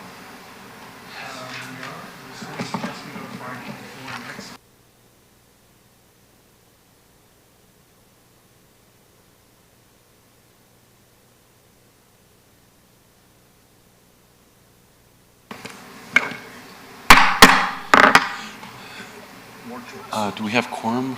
1, 2. Okay, great. So we'll now proceed on to item 5.2, application to amend the zoning bylaw, CADEFCON 0, Castlemore Road, Ward 10. And there is a staff presentation by Andrew Ramsamy.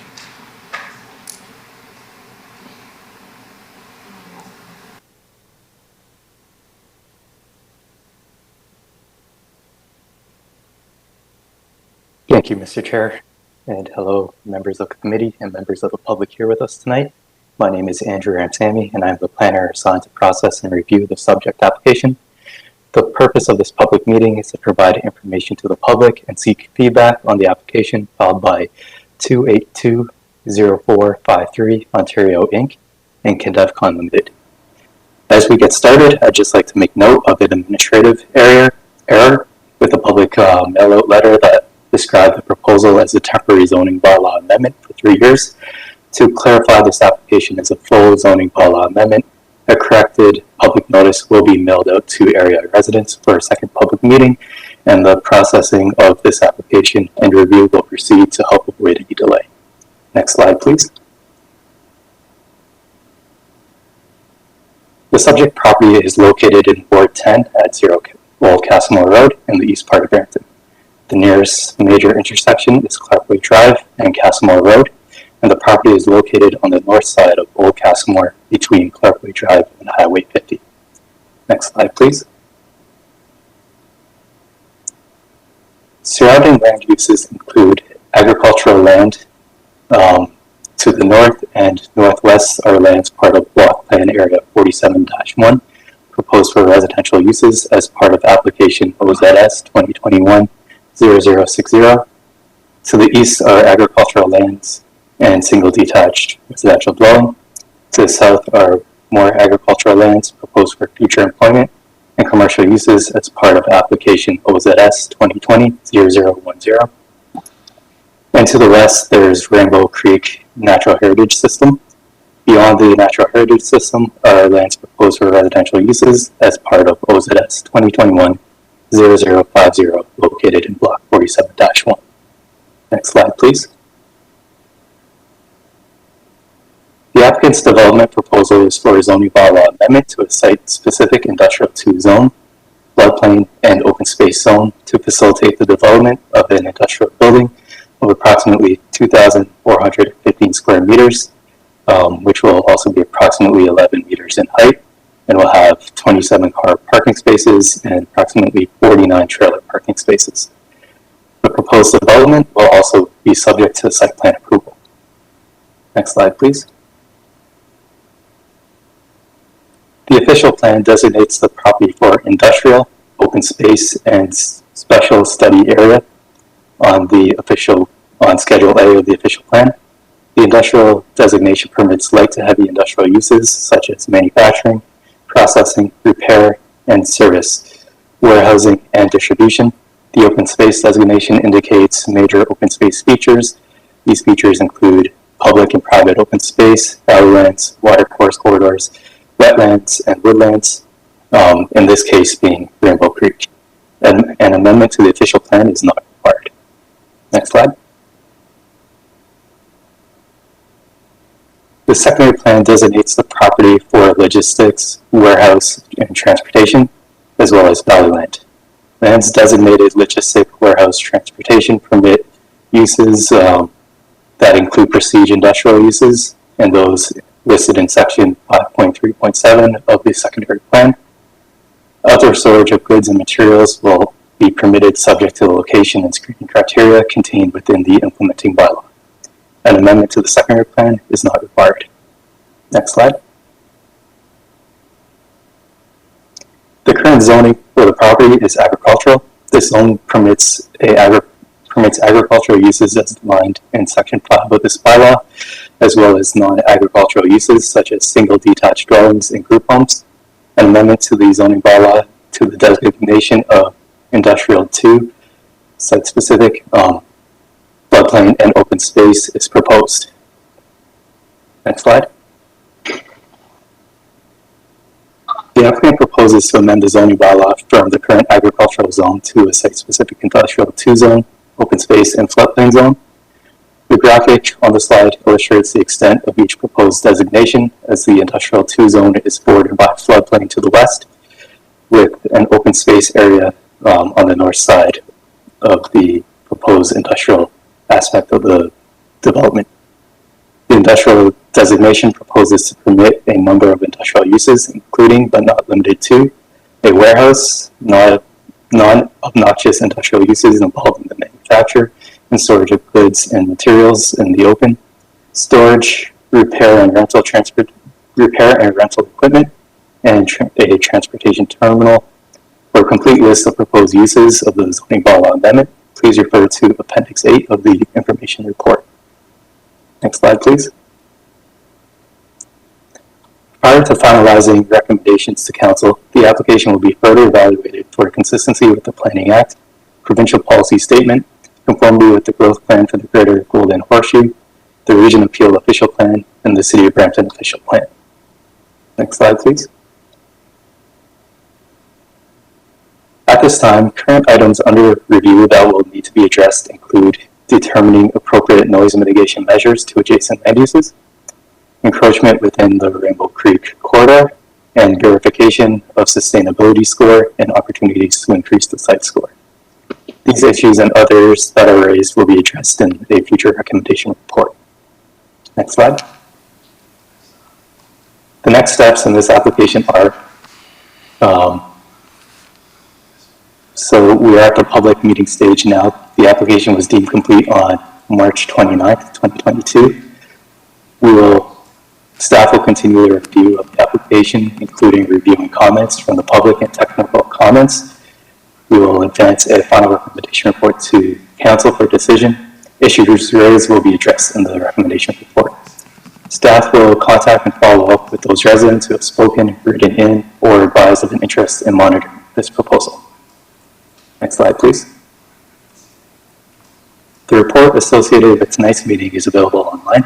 The presentation will be available online shortly. If you have any questions, please feel free to contact myself, my manager, or the applicant. The applicant is Maria Jones from Kinevcon Limited, representing the owner 2820453 Ontario Inc. And that concludes my presentation. Thank you.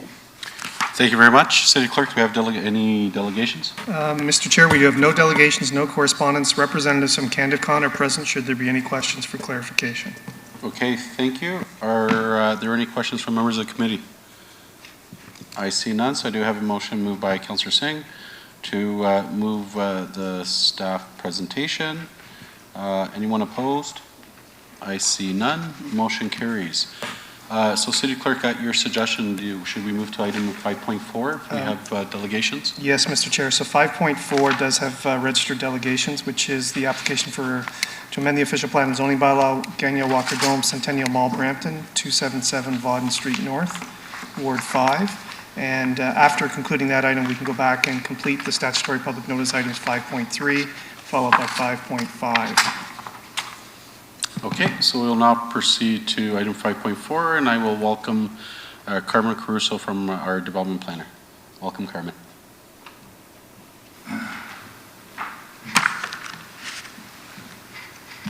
Good evening, Mr. Chair, members of the committee, and everyone attending this public meeting this evening. My name is Carmen Caruso. I'm the planner assigned to process and evaluate the application to amend the official plan and the comprehensive zoning bylaw. Through this presentation, I'll be providing some of the technical background and a brief overview of the policy context associated with this proposal. And I will also be outlining some preliminary issues that will need to be addressed as part of this application. Please note, as outlined in the public meeting notice, the Planning Development Committee will not make a decision on this application this evening. The purpose of this meeting is to provide residents with information with respect to this proposal and seek public feedback. A decision to support of in support of or in opposition to this application will be made at a later date. Next slide, please. The subject site is located at the southeast corner of Vaughan Street and Vaughan Street East and Kennedy Road North. It's not picking anything up. And it works with them? Sorry, Bob, your mic is on. Tammy, can you please mute Bob's mic? Thank you. So just once again, the subject site is located on the southeast corner of Vaughan Street East and Kennedy Road North, and is municipally known as 227 Vaughan Street East. The property also has frontage on Hanson Road North. Next slide, please. The subject site is currently occupied by 3 buildings, a primary mall building, the southerly building is a primary mall building, and there's 2 satellite buildings to the north, north on the site. The site is generally surrounded by low-rise, lower density residential uses with some mid-rise towers and commercial uses to the west and to the north. The southerly boundary of the site is approximately 800 meters north of Queen Street East and Kennedy Road North intersection. Next slide, please. The applicant is proposing to develop the land in phases. The first phase of the proposal is located to the north, and if on the slide, it's on the right-hand side. And and for the first phase, the applicant is proposing 4 buildings, 6, 18, 24, and 33 stories in height. A total of 1,122 residential units consisting of 734 one-bedroom units, 275 two-bedroom units, and 112 three-bedroom units. Also being proposed is 526 square meters of non-residential floor space and 845 parking spaces. The demolition of the 2 satellite commercial buildings located north of the main mall and the retention of the main mall building. Next slide, please. This shows the overall development concept for the site. So the long-term development proposal, after the completion of all phases, consists of 2,551 residential units, a total of 14 buildings consisting of 7 high-rise buildings, 1 mid-rise building, 3 three-story back-to-back townhouse buildings, 1 4-story stacked townhouse building, and 2 two-story townhouse buildings. There will be 426 square meters of non-residential floor space and a total of 1,845 parking spaces. 4 access points to the development is proposed, 2 on Kennedy Road and 1 at Vaughan Street East and Hanson Road North. And for the ultimate development of the site, the demolition of all existing buildings that currently exist. Next slide, please. The slide shows the current proposal that will be evaluated as part of this application on the left-hand side, and then the overall development application on the right-hand side. Note that for future phases, additional development applications will need to be submitted, and the Planning Act requires a similar public process is required. This will allow residents and landowners in the area the opportunity to comment on subsequent phases. The applicant will provide additional information with respect to the phases following my presentation. Next slide, please. In April of 2022 of this year, Regional Council adopted the new regional official plan. In the region's official plan, this property was shown to be within a primary transit station area and indicates a minimum density target for the entire area of 160 people and jobs per hectare. Based on the regional's official plan, the city is undertaking a policy exercise to further refine the requirement for the major transit station area and will include policies that outline permitted land uses and densities within the overall major transit station area. Next slide, please.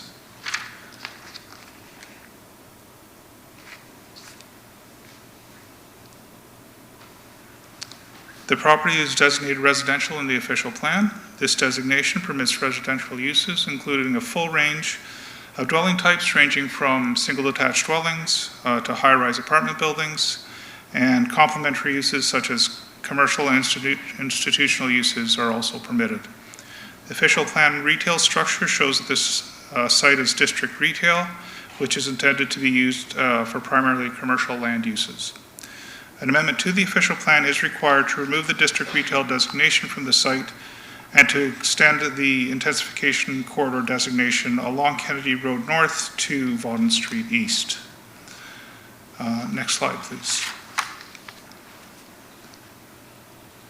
The property is designated neighborhood retail in the Brampton Flower Town Secondary Plan. Lands within the neighborhood retail designation are developed with commercial establishments that will serve the shopping needs for the local community.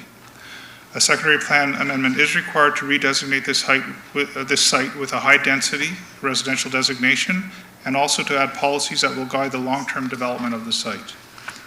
Next slide, please. The property currently has a commercial zoning, which permits a wide range of commercial, retail, and service establishments. A site-specific amendment is required for phase 1 of the proposal, and as mentioned, will be required for each subsequent phases. Next slide, please.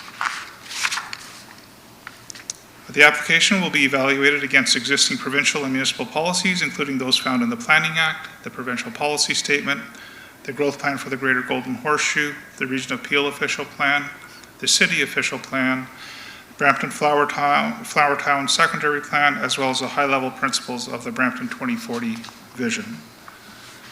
Next slide, please. At this time, the following issues have been noted. As noted earlier in the presentation, the site is located within the delineated boundary of the Kennedy Major Transit Station area established by the region. In light of this, the application should be reviewed in the context of the entire major transit station area. The adequacy of services that can be provided will need to be reviewed at each phase. The availability of school, parks, community centers, libraries, municipal amenities as a result of the proposed increase in population shall be further explored. Coordination of the provision of on-site amenity space with each phase of proposed development needs to be evaluated. Further detail with respect to the functionality, suitability, and timing of the private open space that is proposed is required. The appropriateness of the building heights proposed at the periphery of a major transit station area require further assessment. The ultimate build-out of the site as proposed will significantly decrease the amount of commercial gross floor area on the site. Adequacy of the proposed commercial gross floor area to service existing and new residents requires further assessment. The appropriateness of the Vaughan Street East vehicular access will be further evaluated due to the intended future improvements of bike lanes on Vaughan Street East, which is intended to provide safer and more permanent bike lanes and will be part of a larger bicycle path network. Also being evaluated is building setbacks from public streets are to be reviewed to ensure that a tree-lined, well-landscaped realm can be accommodated. And these issues and others that are raised will be addressed in a future recommendation report. Next slide, please. This slide indicates the steps that have occurred with respect to the review of this application and the future steps of the evaluation process. Staff has reviewed the application material and documentation submitted as it relates to completeness, and the application was deemed to complete on January 28th, 2022, not January 7th. The application has been circulated to city departments and external agencies for comments, and meetings as needed will be held with staff, agencies, and the applicant to ensure issues relating to this application are understood. The notice of a statutory public meeting requirement under the Planning Act was sent to landowners within 240 meters of the property and also published in the Brampton Guardian. Today, we are at the statutory public meeting part of this application. For the next step, staff will continue to assess the application by analyzing and evaluating comments and issues that are raised at tonight's meetings by residents that make representation before the committee, as well as analyzing and evaluating comments that are received from submitted correspondence from residents, city departments, and external agencies. Once a comprehensive review has been completed, staff will prepare a recommendation report for consideration by council. Any issues raised through the review of the application, including any issues raised this evening, will be addressed in the recommendation report. Anyone who has provided their contact information at tonight's meeting or through correspondence relating to this file will be notified before the recommendation report is considered by council. Any decision that the council makes in support of or in opposition to the proposal can be appealed to the Ontario Land Tribunal. Next slide, please.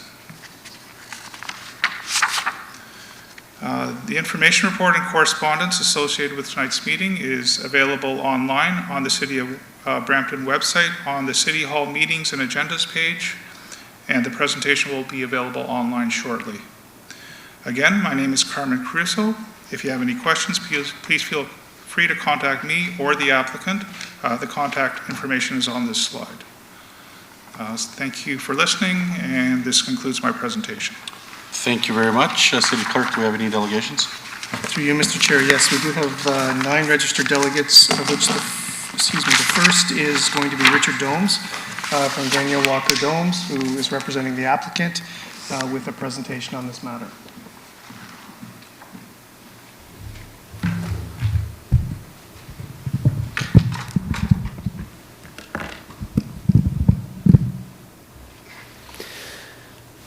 Good evening, Mr. Chair, members of the committee, and those in attendance. My name is Richard Domes. I'm a principal planner at Daniel Walker Domes Ltd. We represent Centennial Mall Brampton Ltd., who is the owner of the site at 227 Vaudin Street East. Mr. Chair, these slides are in the wrong application. Charlotte, there's another slide deck from Richard Domes in the file. Daniel Walker Domes. 6.2. There we go.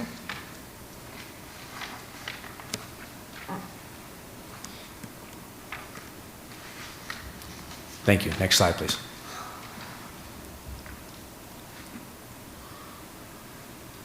As indicated by Mr. Carmen Caruso, the site is a very large site at 5.86 hectares, which is almost 15 acres.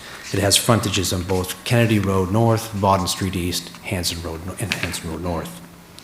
The site is currently developed with the Centennial Mall building, which is the larger building to the center and south of the property, as well as 2 satellite retail commercial buildings, which currently are occupied by a Tim Hortons and a Party City. Next slide, please.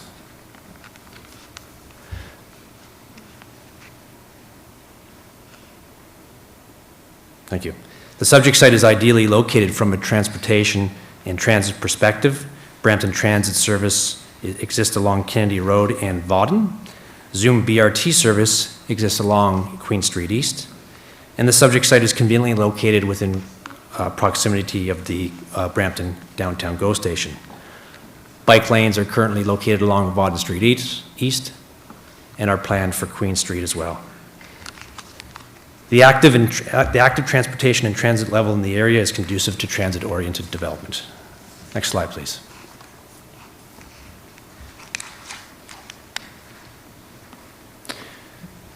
While lower density developments exist to the north, east, and the immediate south, the intersection of Vaudin and Kennedy has historically accommodated high density uses, as seen on the isometric photo on the screen right now. Next slide, please. The traditional mall format was successful in the 1990s until the introduction of the big box retail stores. Most recently, there has been a seismic shift in the retail offerings away from a brick and mortar retail building to e-commerce retailing. While some of the portions of the existing Centennial Mall have been performing acceptably to date, large segments of the mall are underperforming, and that was occurring even before COVID. The Dav Park development vision includes the transformation of the subject site from an outdated, underutilized, and auto-focused development to a transit-oriented mixed-use development with a strong urban streetscape character. Next slide, please.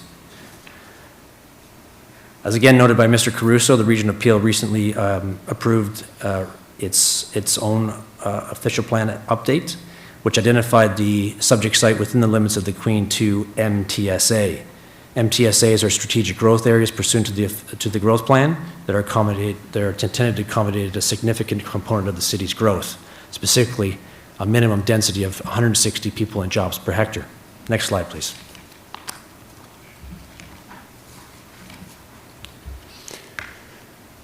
It is critical to note that the subject site is proposed to be developed in phases over the long term. While the OPA impacts the entire site, the zoning bylaw amendment only applies to the Phase 1 lands, which are those lands at the northern limits of the subject site consisting of a surface parking lot, the Tim Hortons, and the Party City building. The OPA for the entire site was encouraged by the city as part of this PAC submission in order to establish a long-term policy vision for the entire land. As part of Phase 1, the existing Centennial Mall building is proposed to be retained and improved for operation for the foreseeable future. Development for Phase 1 consists of 4 buildings, a 6-story mid-rise building at Vaughan and Hanson Road, an 18 and 24-story tandem of buildings located at the intersection of Vaughan and Kennedy that are centered around a public plaza, and a 33-story pinnacle building along Kennedy Road. A total of 180,000 square feet of the Centennial Mall is proposed to be retained, and approximately 5,500 square feet of new retail is proposed on the base of the buildings that are oriented towards the Kennedy and Vaughan intersection. Next slide, please. The Phase 2 development includes the development of two separate residential buildings, as well as a series of townhouse development along Hanson Road that is in the character of the existing development condition on the east side of Hanson. Phase 2 is not currently the subject of a rezoning application, and it has a midterm timeframe of about 15 years following Phase 1. As part of the Phase 2, the northerly portion of the existing Centennial Mall proper will be demolished to facilitate publicly accessible private open space. Next slide, please.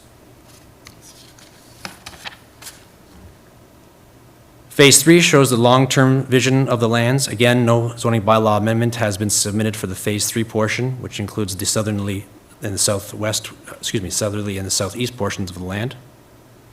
Phase 3 includes the full demolition of the remaining of the mall and includes the introduction of a new 24-story building and a series of townhouse blocks, as well as another 16-story building and the second half of the centrally located private open space. An approximate 25-year timeframe associated with Phase 3. We've received comments on the application, and I can inform council and staff that my client is currently looking at the replacement of the existing grocery store space in the Phase 3 development. Overall, the development has strategically placed built form to respond to the built form context, proximity to transit, and nature of the abutting road system. More specifically, there has been a mindful deployment of density to provide a transition from these single detached houses along Hanson Road, westerly towards Kennedy Road. Next slide, please.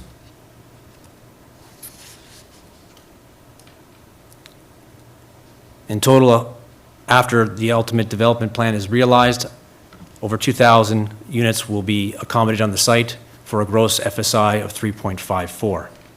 Next slide, please.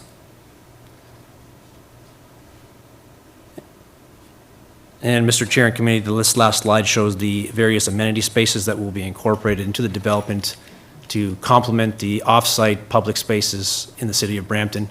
In addition to these spaces, there'll be a series of indoor and outdoor amenity space on the podiums of the buildings themselves and interior to the buildings to accommodate the recreation needs of future site residents. That concludes my presentation. Happy to answer any questions you may have. Mr. Chair, I'll go to the registered delegates. The first registered delegate is Akua Apia. Is Akua present? Akua is not present. The next registered delegate was Mark Hamidi, but we understand that Mark has withdrawn his delegation. The next registered delegate is Ruth and Wendy Latale. I don't see them present. The next registered delegate is Tammy, if you can bring Audric Montuno into the session. Although we do have information that Audric is no longer delegating, we do see Audric present in the meeting. Audric, do you wish to delegate, or? No, that's correct. I've withdrawn my request for delegation. Okay, thank you. The next registered delegate is Antonella Faso and Roberto Faso. I don't see them present. The next registered delegate is Jonelle Aline.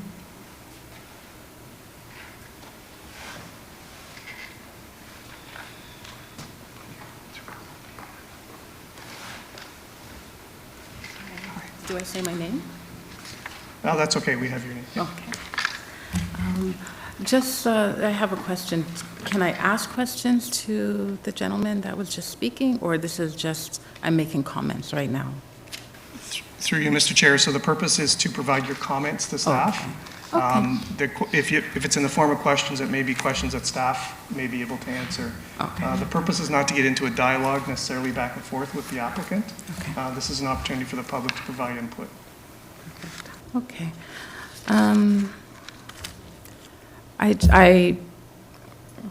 Sorry, let me start this over.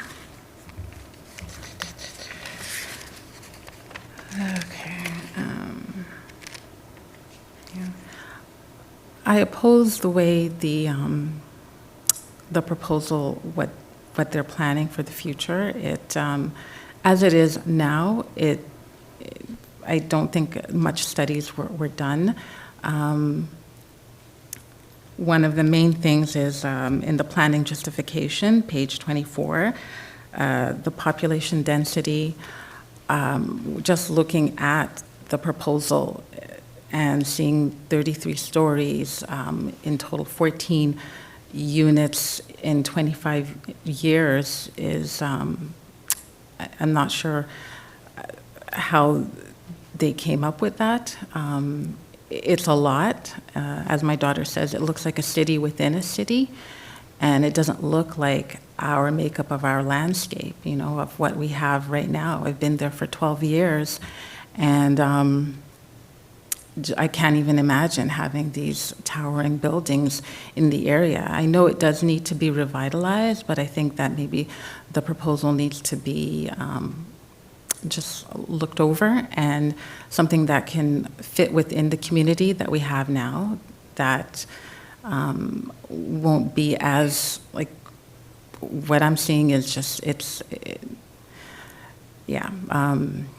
the population itself, when it says that there's 2,550 units in total, and the house, it will house roughly 5,200 people, I don't think that's the correct number, especially if it's housing, like if it's 1 bedroom, 2 bedroom, 3 bedrooms.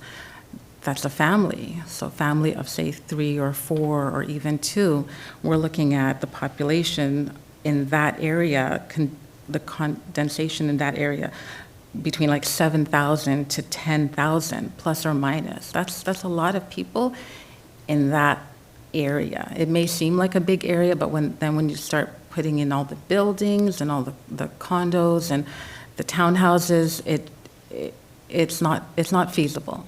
I think it needs to be redesigned or rethought out.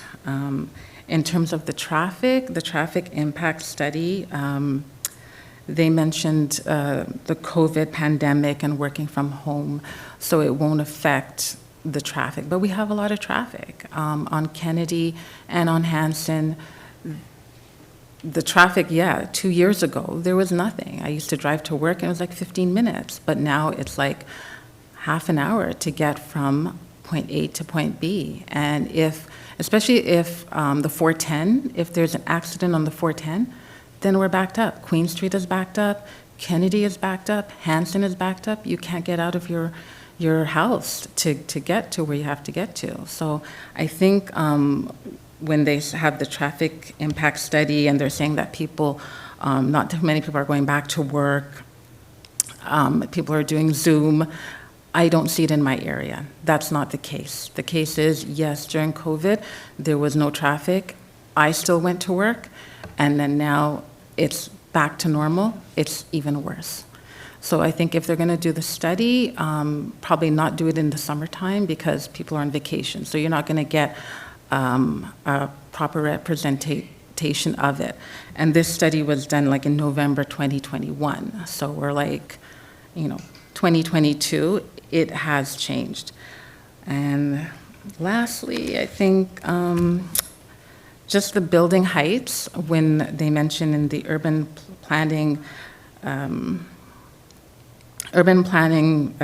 design brief, page 8, that says like building heights will be the highest along Kennedy to reflect the presence of existing high-rises along the street, and that's not the case. If you look at the photos in the planning justification report, page 9 and 10, subject site with photos, it shows the corners of like Kennedy and Vauden, and the so-called high-rises that they're calling, which are not high-rises. They're actually like, they're 6-story and they're 10-story. There's nothing that's 18, there's nothing that's 22, there's nothing 24 or 33. Even from the renderings, you can clearly see that the buildings are towering over everything that's existing in that area. And also the shadowing, when they're talking about like the shadowing of, they're projecting like the sun and the shade and all of that. I don't think that's a true representation. I think we're going to lose a lot of our skyline. It's going to have a major effect, like why I bought mine. My place is on Hanson, and I have the sunlight. I have the skylines. It's beautiful, and the peace and the quiet.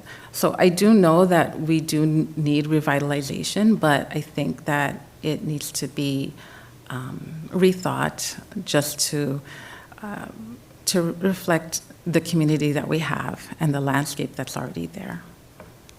That's it. Thank you. Thank you. The next registered delegate is Max Morrow and Amita Lam.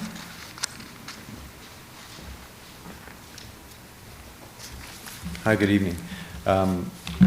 We've lived on Hanson Road, just about 6 houses north of this development, for about 36 years, and we've seen Brampton grow up from 150,000 to 650 plus thousand people. So it's gotten a lot busier. The area right now is being congested with, there's bike lanes through there now, so we only have, Rutherford and Vauden have bike lanes, so there's only single lane traffic on each of those. Anytime there's a problem on the 410 or Queen Street, anywhere, all the roads get backed up. So it's only getting worse. We with the increase in car traffic and pedestrian traffic with this new development, 7,000 to 10,000 people, there's no planning to accommodate all the pedestrians, the cars, everything that will result from this. I saw that the area is part of a mass transit plan.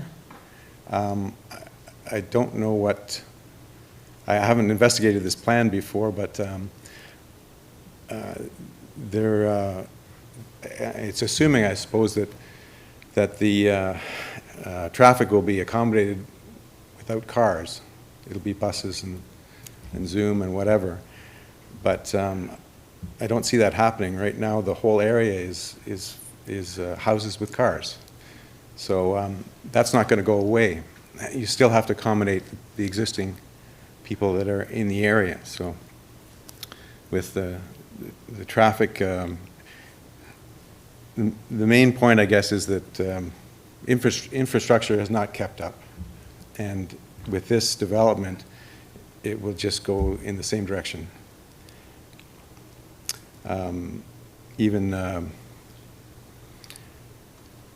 just to get an appointment with a specialist doctor in the area, an allergy appointment is 2 months.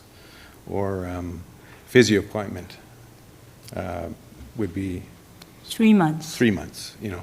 It's just, there's a lot that needs to be done before such a concentration can be handled, I think, in the area.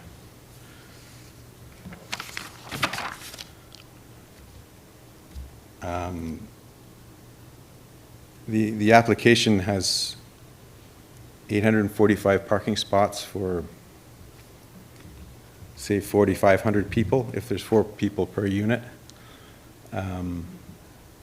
Right now, there's a lot of people in the area, even the houses in the area have 2 cars. 2, 3, or 4 cars. Yeah. Because houses are accommodating multi-generations. So this will just exacerbate the problems, I think. And again, the next phase, second and third phases, will be 2,500 units, and that's 10,000 people, 5,000 cars minimum. So. And we only got 1845 parking. It's not enough for the people attend there. So we really oppose the development because we've been here for 36 years. We see a lot of changes. And we really need to focus how we're going to solve that problem to deviate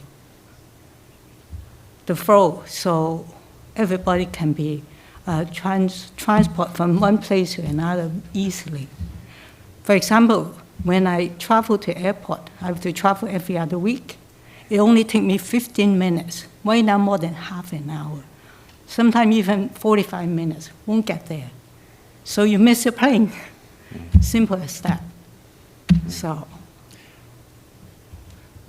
in conclusion, I don't think the infrastructure supports it, and there needs to be a lot more studies on how to get people around, and because it's really a bedroom community, and that hasn't changed.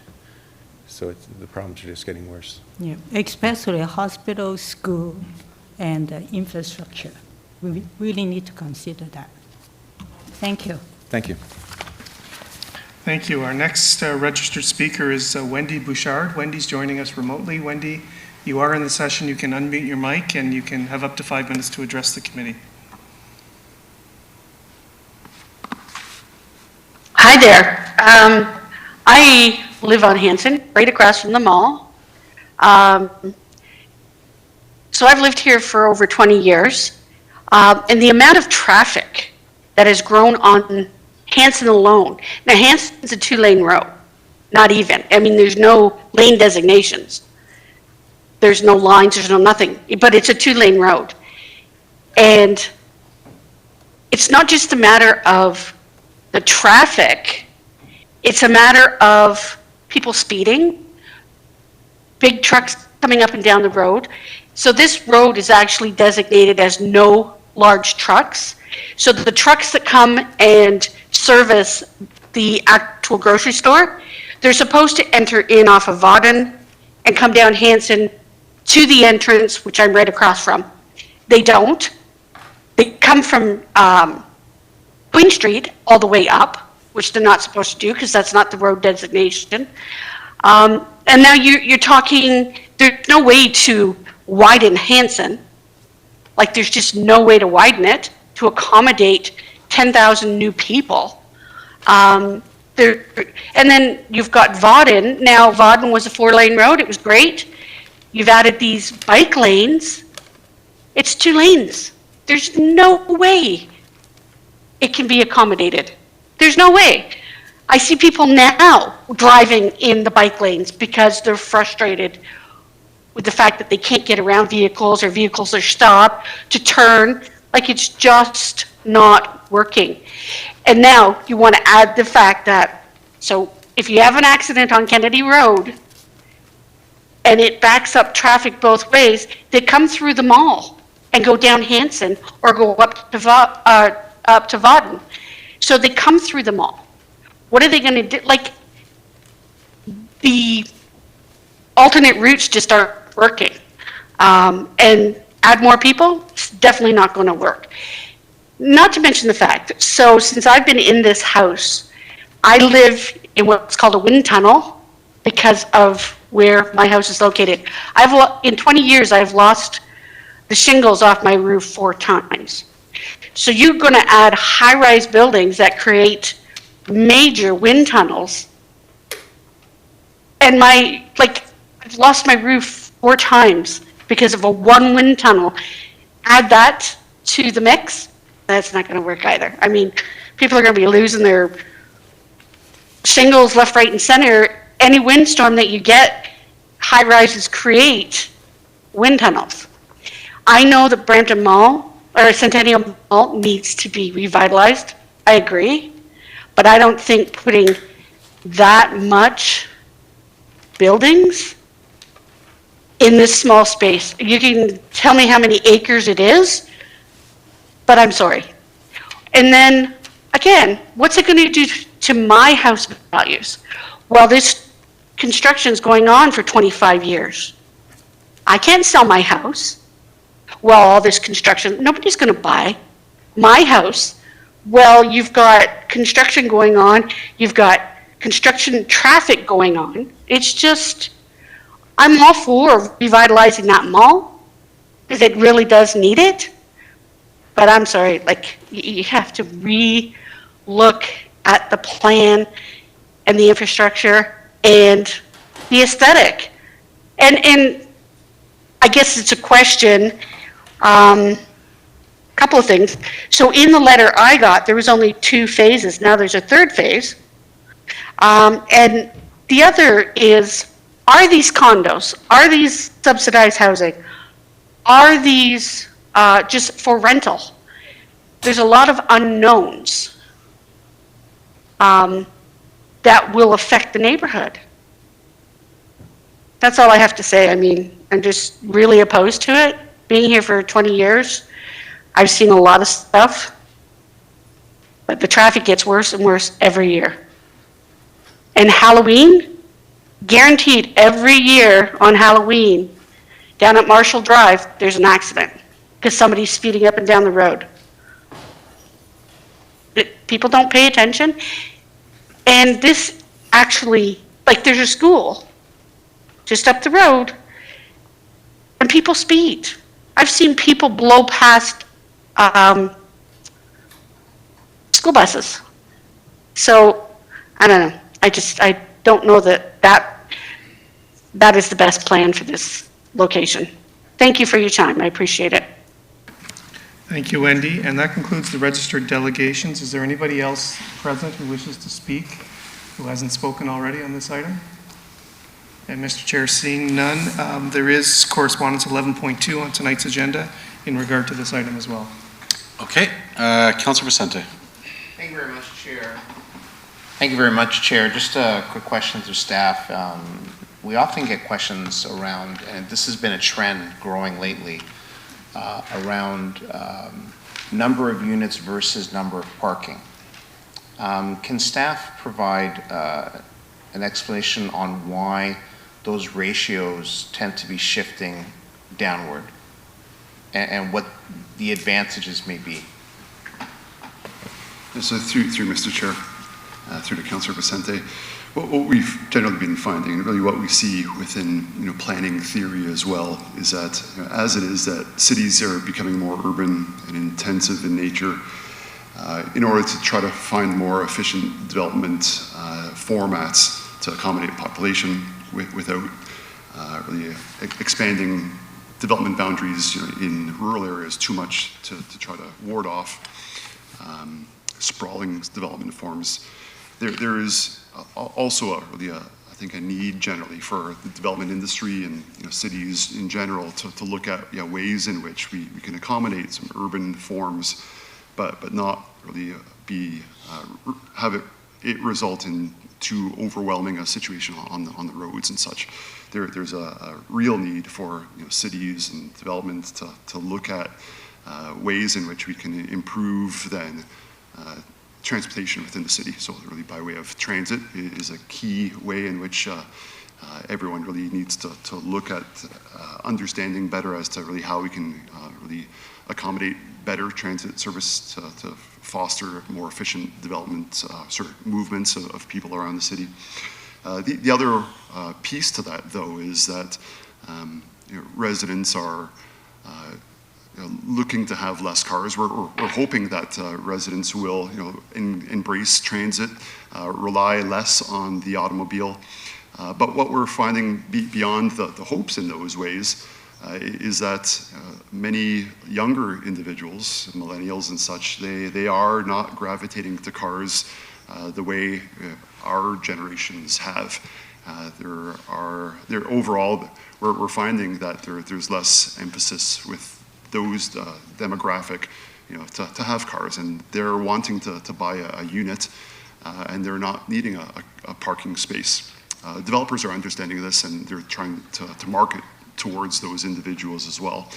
I guess the other piece of it that's really motivating some younger individuals to think that way is the expense that comes with parking spaces as well. When you are buying a condominium unit and there is a parking space associated with it, it's a significantly greater price tag that comes with those units. And so developers are wanting to cater to their market, to give them what they want and not have to charge them extra in that way. So what we're finding generally is that with intensive forms of development that are being applied for, the development community is asking for really some reconsideration of the parking numbers. And the cities generally have seen that it is an appropriate item to, within certain geographies of the city, not require as many automobiles. Where it is that you have some higher order transit, and where higher order transit is going to be improving as well.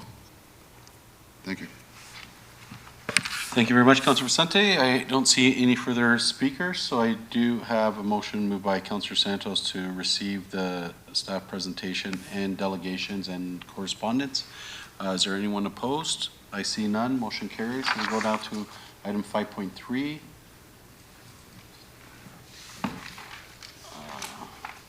Okay. And so we have item 5.3. Application for temporary use zoning bylaw to permit temporary outdoor storage of trucks and trailers.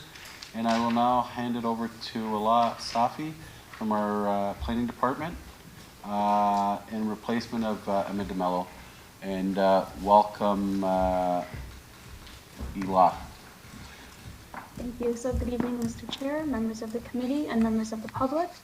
My name is Alaha Safi, and I'll be presenting on behalf of my colleague, Emma DeMello, who's the assigned planner for this file. The file number is OZS-2022-0022, and the property is located at 3420 Queen Street East. The purpose of this public meeting is to provide information to the public and seek feedback on the application filed by Blackthorn Development Corporation on behalf of the owner, 2458171 Ontario, Inc. Next slide, please. So the subject property is located in Ward 8 in the east part of Brampton. The property is located north of Queen Street East and west of Humber West Parkway. Next slide, please.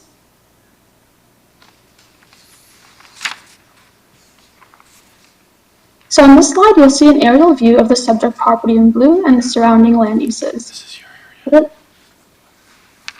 So to the north, there's existing commercial and employment uses, and further north, there are low-density residential uses. To the east and on the south side of Queen Street East, there are commercial and employment uses, as well as the Hyatt Place Hotel. And further east beyond Goreway Drive, there are open space lands. To the south of the property, there are existing commercial and employment uses, including the CN Brampton Yard, which plays a critical role in the city's goods movement, and the Canadian Tire AJ Biles Distribution Center. To the west, there are currently industrial uses such as the outdoor storage of trucks and trailers, and further west beyond Torburn Road are existing low-density residential uses. Next slide, please. So here are a few photos from the site visit that was conducted on the property. The subject property is currently vacant with some trees and low-lying vegetation.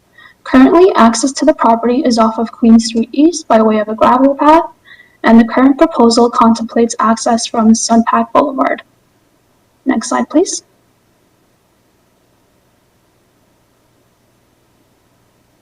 So across from the property on the south side of Queen Street East is the recently constructed Queens Manor Event Center and the new Hyatt Place Hotel. Next slide, please. The applicant's development proposal for a temporary use zoning bylaw amendment is to facilitate outdoor storage of truck and trailer parking.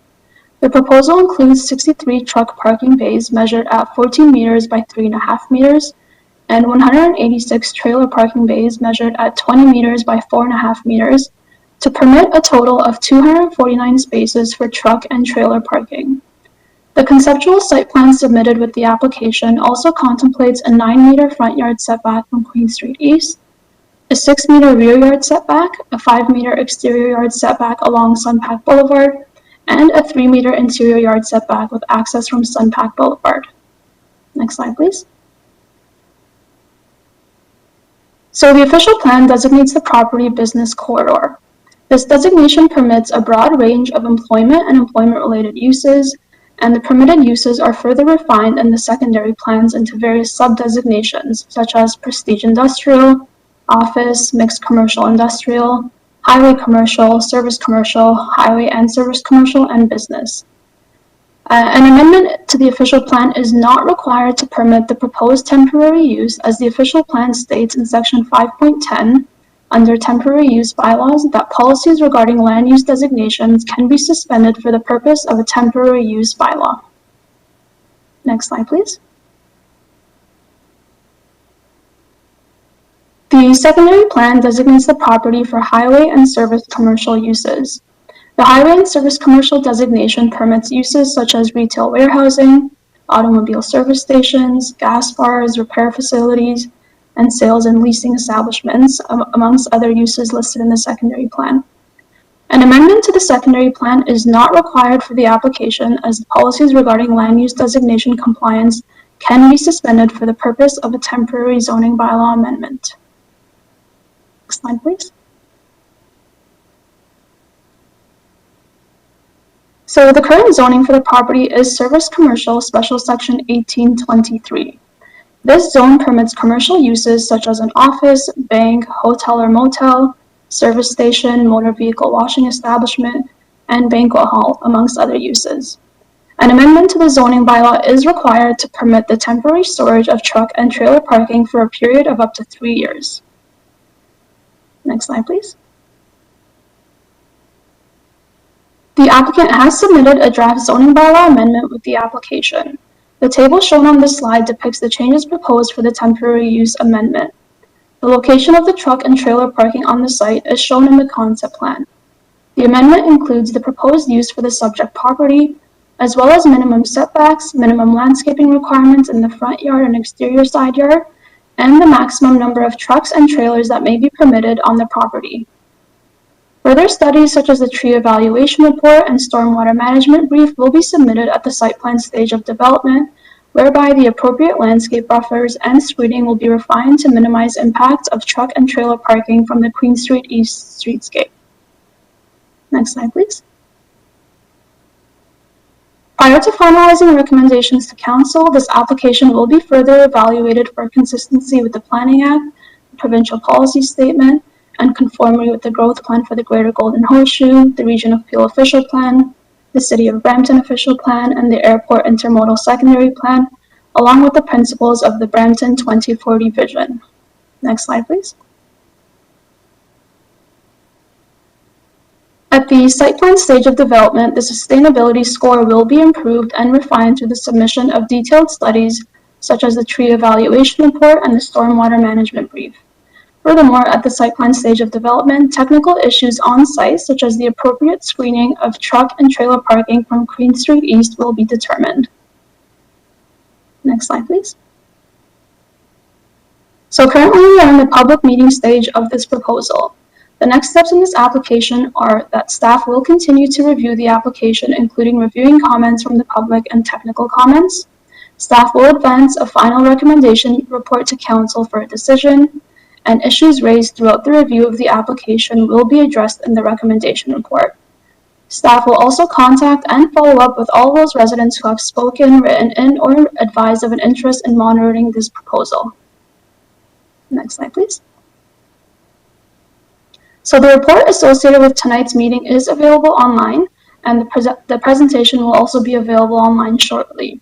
If you have any questions, please feel free to contact the assigned planner, Emma DeMello, or the applicant, Maurizio Regato. Next slide, please. And that concludes my presentation. Thank you very much. Thank you very much. Do we have any delegations, City Clerk? Through you, Mr. Chair, there were no delegations, no correspondence. Representatives from the applicant are present should there be any questions. Okay, so I see no questions from members of the committee, so I do have a motion moved by Councilor Fortini to accept staff presentation. And is there anyone opposed? I see none, so the motion carries. We now move on to item 5.5, staff report application to amend the zoning bylaw, IBI Group, Peel Housing Corporation, 10 Knightsbridge Road, Ward 7, and I will hand it over to Alex Sepe from our Development Planning Department. Welcome, Alex. Great. Thank you, Mr. Chair and members of the committee. Good evening.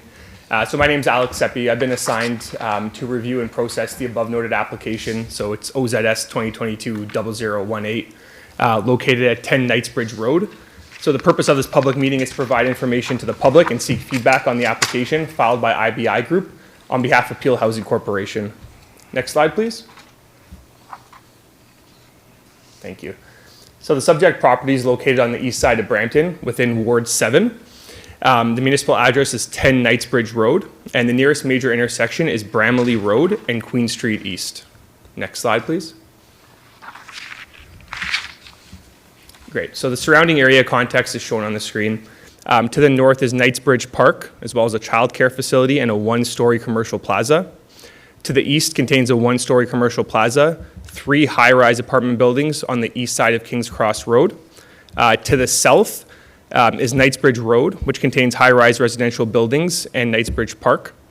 And to the west is Chinguacousy Trail, the Brampton Library, and Bramley City Center. Next slide, please. So these are the on-site conditions I observed during my site visit. So the first image is looking at the northern, or it's the southern portion, but you're facing northwards of the vacant parcel where the proposed structure is to be located. The second slide is basically the inverse of that. You'd be standing on the most northern part of the parcel looking southwardly. You can see the 2 structures in the back. That's the northern facade of the 2 existing apartment buildings. Image 3 is the east view, or the eastward facing view of the private roadway. So that's facing towards King's Cross Road. That's the private driveway that wraps around both of the existing structures. And the fourth image would be the view from Knightsbridge Road. So those are the 2 existing structures on site, as well as the main access between the 2. Next slide, please. So the proposal at hand is for a zoning bylaw amendment. The proposed structure is a 20-story apartment building on the northern portion of the existing site. The proposal contemplates 200 units. Approximately 41% of the units will be affordable, rented at 60% below the median market rental rate in Brampton. There's 47 residential parking spaces, 30 guest parking spaces.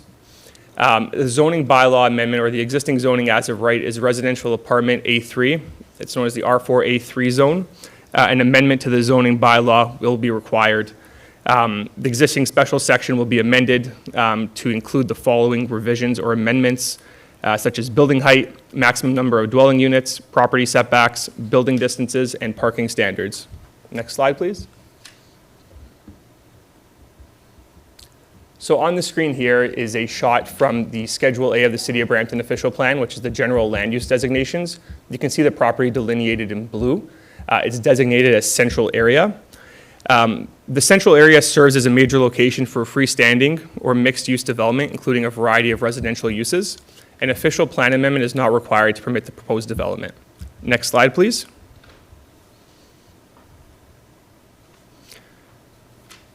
So on screen here is the schedule from the secondary plan, which is the Queen Street Corridor secondary plan. The subject parcel is sub-designated high-density residential in SP 36 Schedule A.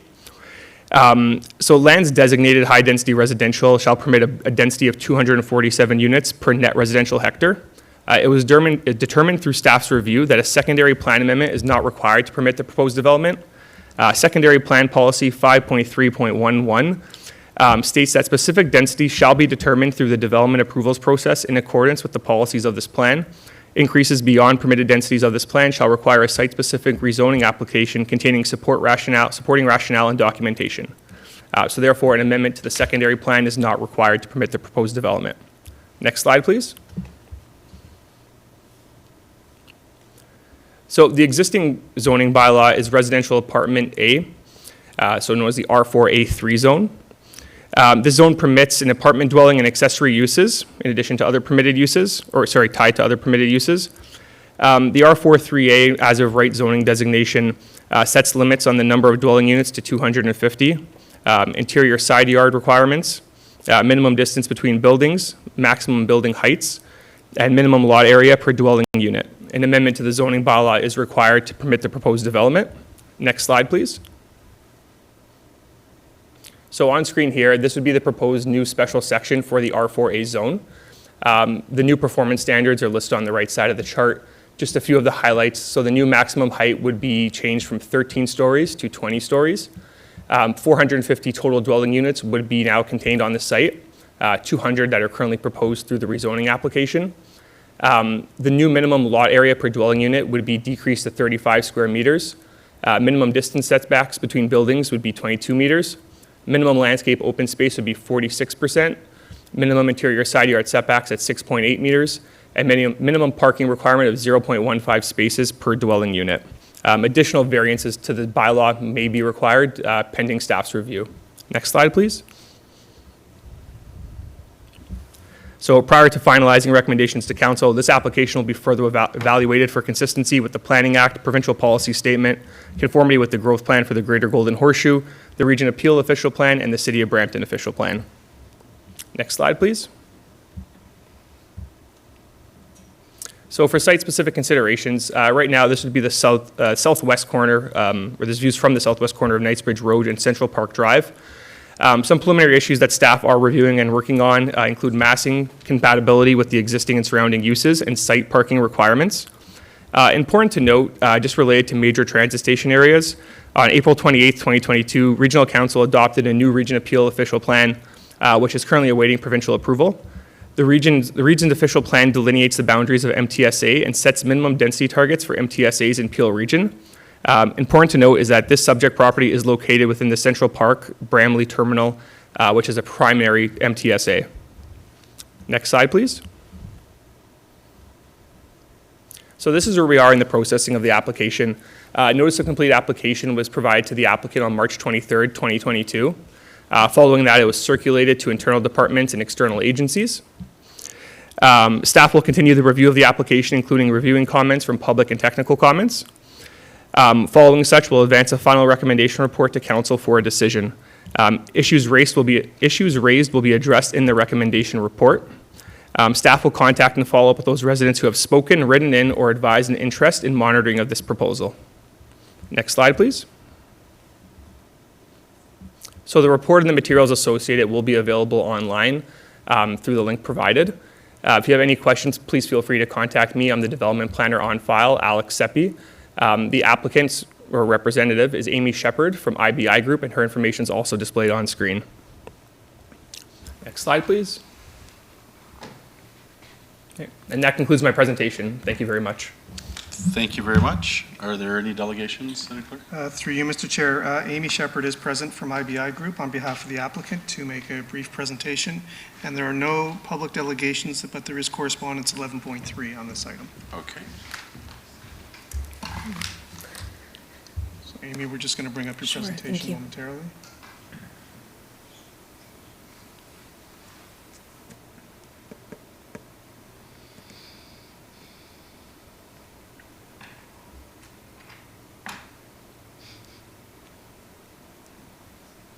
So Charlotte, there should be a presentation in SharePoint for from Amy Shepard in regard to this item. Not that one.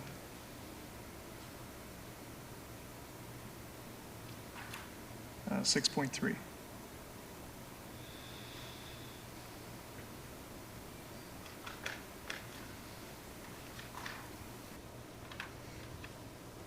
Great. Thank you. Good evening.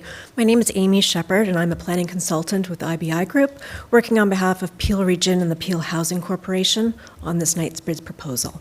Thank you very much, Alex, for your detailed presentation. I just wanted to cover a few more things in terms of the region's affordable housing initiative, a little bit more information on the site and the proposed development, please. You can actually go next 2 slides, please. We can skip through the agenda. Thank you. There are over 9,000 households in Peel Region and many thousand in the city of Brampton that are living in unaffordable housing, where housing is costing them more than 30% of their income. Housing affordability primarily impacts low-income households that earn around $59,000 per year or less, but it also impacts middle-income households more and more. Peel Region's Housing and Homelessness Plan sets out 5 strategies to make affordable housing available to all Peel residents and to help prevent homelessness. And one of those key strategies is to rebuild more affordable housing, either through intensification, infill development, or on new greenfield sites. A key deliverable within Peel, next slide, please. A key deliverable within Peel Housing's homelessness plan is implementing Peel's Housing Master Plan, which identifies 31 sites in Peel Region to accommodate more than 5,600 new affordable rental housing units. One of the sites is known as 4 and 10 Knightsbridge Road in the city of Brampton. It's also known by its apartment name as Chelsea Gardens. The Housing Master Plan identifies the development target of 200 new residential units, which will be a mix of affordable and market rate. Capital funding is in place for this development, and it's been endorsed by the City of Brampton Concierge Program. Next slide, please. 4 and 10 Knightsbridge Road is owned by Peel Housing Corporation, which is the region's nonprofit housing company. PHC provides safe and affordable housing to over 71 households within the region. It's a recognized leader in creative and innovative housing solutions and committed to building additional high-quality, affordable residential housing. The Knightsbridge property is quite large. It's outlined in blue on the slide there, and it currently contains 2 13-story apartment buildings, which Alex showed you in his slide presentation. Those 2 buildings combined have a total of 250 units. There are 337 existing parking spaces, and those are located within a 1-level below-grade parking garage, as well as a number of surface lots. The property contains a large children's play area right in the central area, as well as other outdoor amenities. And at the north portion of the property, outlined in the dotted red area, is a 0.5-acre site. It's vacant land that's ready for development, and it is our proposed development site for this new tower, which would be a 3rd tower on the property. Next slide, please. As Alex mentioned, provincial, regional, and municipal policies all encourage intensification on urban sites that are within major transit station areas, such as this site at 10 Knightsbridge Road. And as Alex noted, the official plan designates the site as central area. It's within an MTSA, and no official plan amendment is required, and no amendment to the secondary plan is required. Just to note, the site is outside of the conservation area. It is not prone to flooding, and this has been confirmed with the Conservation Authority, who the region and IBI Group have been working with. Next slide, please.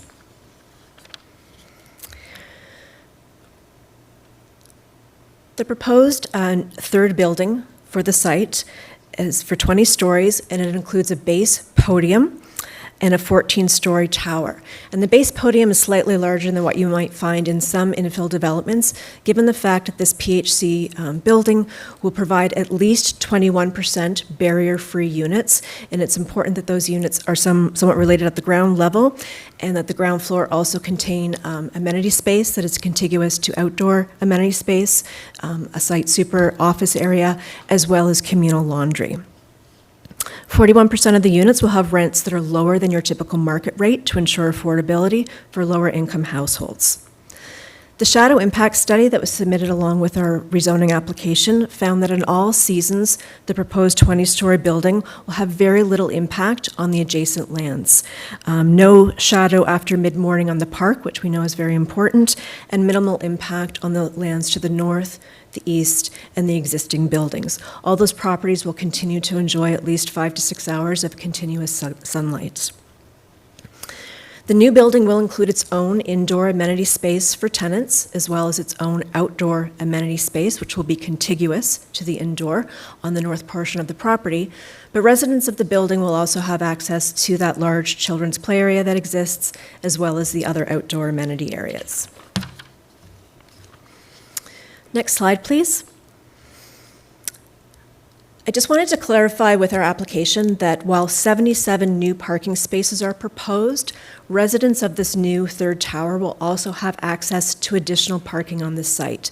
There's a fairly substantial amount of surplus parking within the existing below-grade parking garage as well as the surface lots.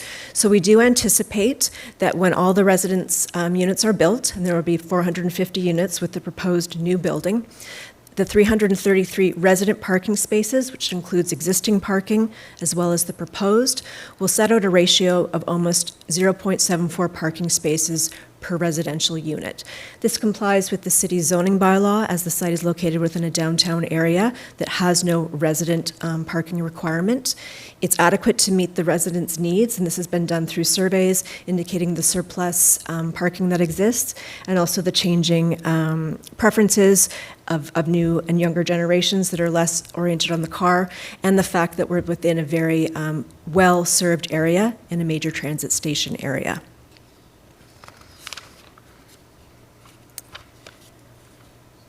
Next slide, please. Oh, you're on it, thank you.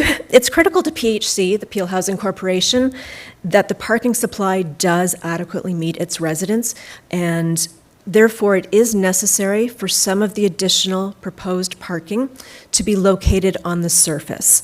It's proposed to be some parking spaces to the north of the building, a number of surface spaces, as well as being innovated and providing a partial parking podium. And there's an example of a partial parking podium on the screen, which is another PHC property. There's many other examples throughout the GTA and worldwide. Unfortunately, given the high water table, the configuration of the site where existing servicing exists, and cost, it's just not possible to further expand the below-grade garage, which is why we are seeking some flexibility to allow for this innovative building approach. We're confident that given the interior location of the site, that partially exposed podium parking will not be visible from the street. It can be attractively screened from the adjacent properties, and it'll provide important close-range parking for persons with disabilities and visitors who are looking to access the main entrance of the building. Next slide, please. As Alex described, the proposed development does require an amendment to the zoning bylaw to seek relief to the height, the landscape, setbacks, and density, as well as to allow for a slightly reduced rate of visitor parking of 0.15 spaces per unit, and to allow slightly more surface parking. Given the site's access to transit and current usage patterns, we're confident that the 0.15 parking spaces per visitors will be adequate. Next slide, please. Peel Region and Peel Housing Corporation have taken a staged approach to obtaining approvals for this development. This first stage that we're in now is hopefully obtaining the rezoning, and then Peel Region will engage a team to commence in more detailed design of the building, and that includes the site plan approval application, and of course building permits. With our zoning bylaw amendment application, we did include a detailed site plan, building massing, basic elevations, and examples of the type of infill development that's been seen in Brampton, which we think will be similar to what's going to be proposed for this site. But at this stage, it's a bit preliminary to start providing illustrative renderings. The new building is expected to be similar in style to the examples you see here of towers, but it also will be designed to respect and try and incorporate the two existing older buildings on the site. Peel Region and PHC look forward to continuing to work with the City of Brampton. They appreciate their assistance thus far, and we've been working with other stakeholders in the community and we look forward to proceeding with this exciting and very important project for the neighborhood. Thank you. Thank you very much. City Clerk, do we have any delegations? No. So I do have a motion moved by Councillor Fortini to receive the staff presentation and delegation. Is there correspondence as well? Is there anyone opposed? I see none. Motion carries. Thank you very much. Thank you. Have a good night. We now move on to item... The next item through you, Mr. Chair, is the added item from Councillor Fortini, 9.1, on the new Brampton plan. Councillor Fortini. Yeah, thank you, Mr. Chair. Just a quick question. You know, we went through the official plan, and we end up getting, approving many of the MZOs. When's this official plan coming forward for approval? You know? Through Mr. Chairman, we do have Bob Bierke online, who is working with his staff on the comprehensive official plan. I'll defer the matter to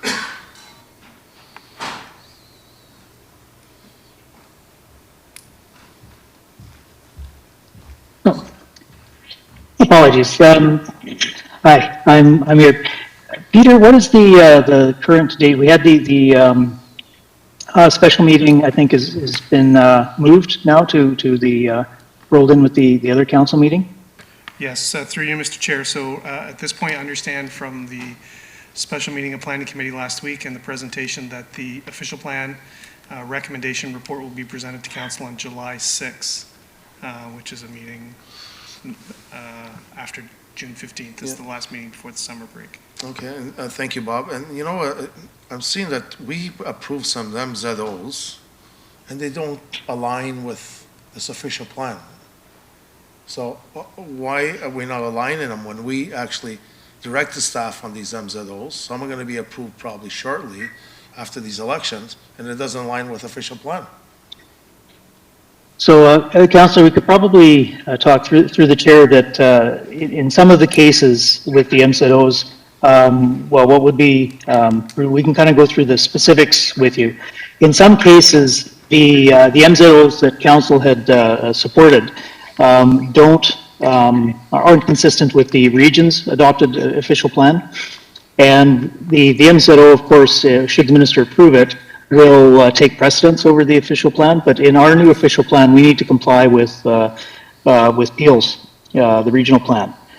So there's a little bit of nuance in there in terms of how we work with this, but it's something we can certainly discuss, because we certainly appreciate council's direction in wanting to support these developments. There may be a couple of things we need to work out yet with the region in their official plan, as it's always has to reflect theirs. But at the end of the day, the MZO would take precedence over either of those documents. Yeah, but are we planning in case these MZOs are being approved, because now the elections are over, and like I know, like the one I have my area in Bramley and Steeles, what would be the plan after if we approve this and the MZO gets approved later? What can we supersede that? So right, the MZO would supersede the whatever official plan is in force, whether it's regional or local. Both those plans are superseded by the minister's order through the zoning order. Even with the MZO, there's also some additional work that would need to happen, but it won't hold up the MZO. That would proceed under its own path, and we're also cognizant of the direction we're trying to pursue. Reflective of the direction council's put forward with the MZO. Yeah, and what brought me this is because I'm a little bit confused when we approved the MZO for the police station and how it's done. Meanwhile, it looks like it was just approved there, now it's a region now. Meanwhile, we said there's going to be all this coming up, and nothing happened till the budget just came through now. So how did we do this before it got approved at the region? So this is what's confusing me. So perhaps I can speak to that matter through you, Mr. Chair, through Councillor Fortini. I can advise that as it related to the MZO matter, I think you're referencing the Argo TFP MZO request at the lands at Beauvert and Mississauga Road. I can just advise that staff had spoken with the representatives of Peel Regional Police just about their interest in that site at that point in time, and it was understood that yes, Peel Regional Police were interested in the site and they were really committing to it as well. So I've understood that generally. We did not have any confirmation by way of writing that a deal and the decision was already made, but they were, I guess, feeling strongly enough to advise staff that they were proceeding really with that tact. Okay, well, we talked about it at the region, and it looks like it just came now. That's where it was a little bit confused. Okay, so long as the MZO does take precedence, then on the official plan, that would be fine then. Thank you. Okay, thank you, Councillor Fortini. Our next item is public question period. Are there any questions from members of the public? There are none, so we have no closed session. So our next is adjournment. So I do have a motion moved by Councillor Vicente, and our next meeting is June 20th at 7 p.m. Is there anyone opposed? I see none. Thank you very much. Everyone have a good night. Thank you to staff, and everyone be safe. Thank you.